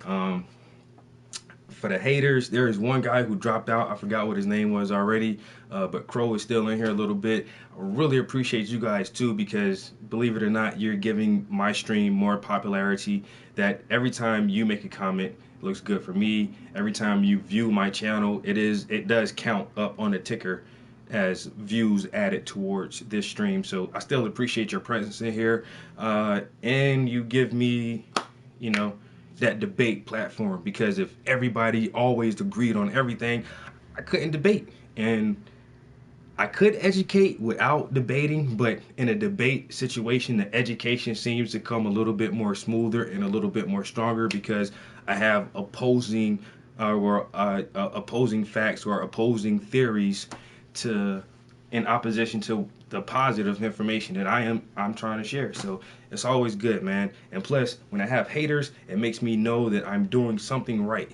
Because if you ain't shit, if you ain't nobody, if you're not doing nothing, nobody's gonna hate on you. You know, it's like a bum on the street, like, yo, fuck you, bum. My pants look better than yours. Like, no, you don't hate on bums because there's really nothing to hate on. But as soon as you start doing something positive and motivational, or performing tasks that other people are not capable physically or intellectually of performing, and then that's when you get critiques and criticism and quote unquote hate. So if you don't have any haters, you need to step your game up, man. I get hated on all the time, and that ain't no joke. Like, some people can say it's like, and you know they be lying, like, oh man, all these motherfuckers be hating on me. Dude, nobody hate on you, man. Get the like, really, come on, man. You ain't nobody. Ain't nobody hating on you. But when I say it, y'all, it's the proof is here, yo. I get hated on, yo. That's just that hate, yo.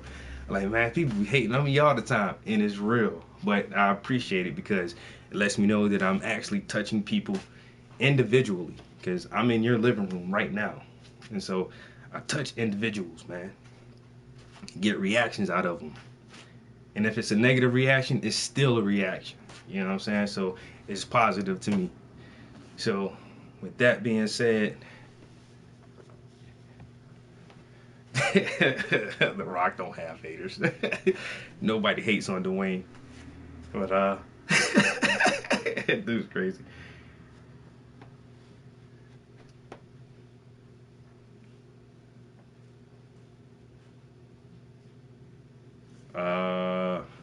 Crow just won't give it up, but I still love it, bro. So don't forget, everybody, to please subscribe to my channel and follow me on Facebook and Instagram at Paintings by the Prince. Paintings with an S, by the Prince. My real last name is Prince, so it's the real deal. Why you call yourself Prince? Hey, it's on my birth certificate, baby. That's all I can say. All the friend requests, yo, I done got like 15 friend requests this morning. I guarantee you, if you sent me a friend request during this stream, I will accept it.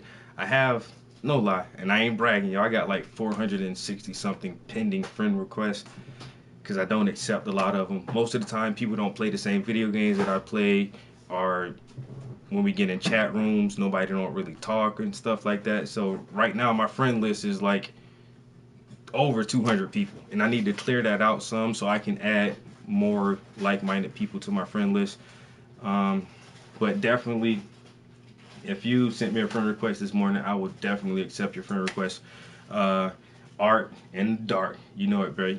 But gonna shut down the stream now. Just want to say, man, if you're not working towards your own dreams, you're working towards somebody else's, and that does you no good at all. So always focus on your dreams and push and work towards your own dreams. But in order to do that, you got to invest in yourself. You know what I'm saying? Invest in your own personal self, your time, your energy. You got to invest some of that in yourself so you can chase your dreams. If you have any kind of talent at all, you know, focus on your talent, nurture your talent, cultivate, like consciously cultivate your talent, practice. And hopefully you can master your talent. And once you have your talent mastered, figure out a way to make money off of it. And that's the American dream. Getting paid to do something that you actually enjoy doing. You know what I'm saying? But it takes time and investment. Investment in what? Investment in yourself.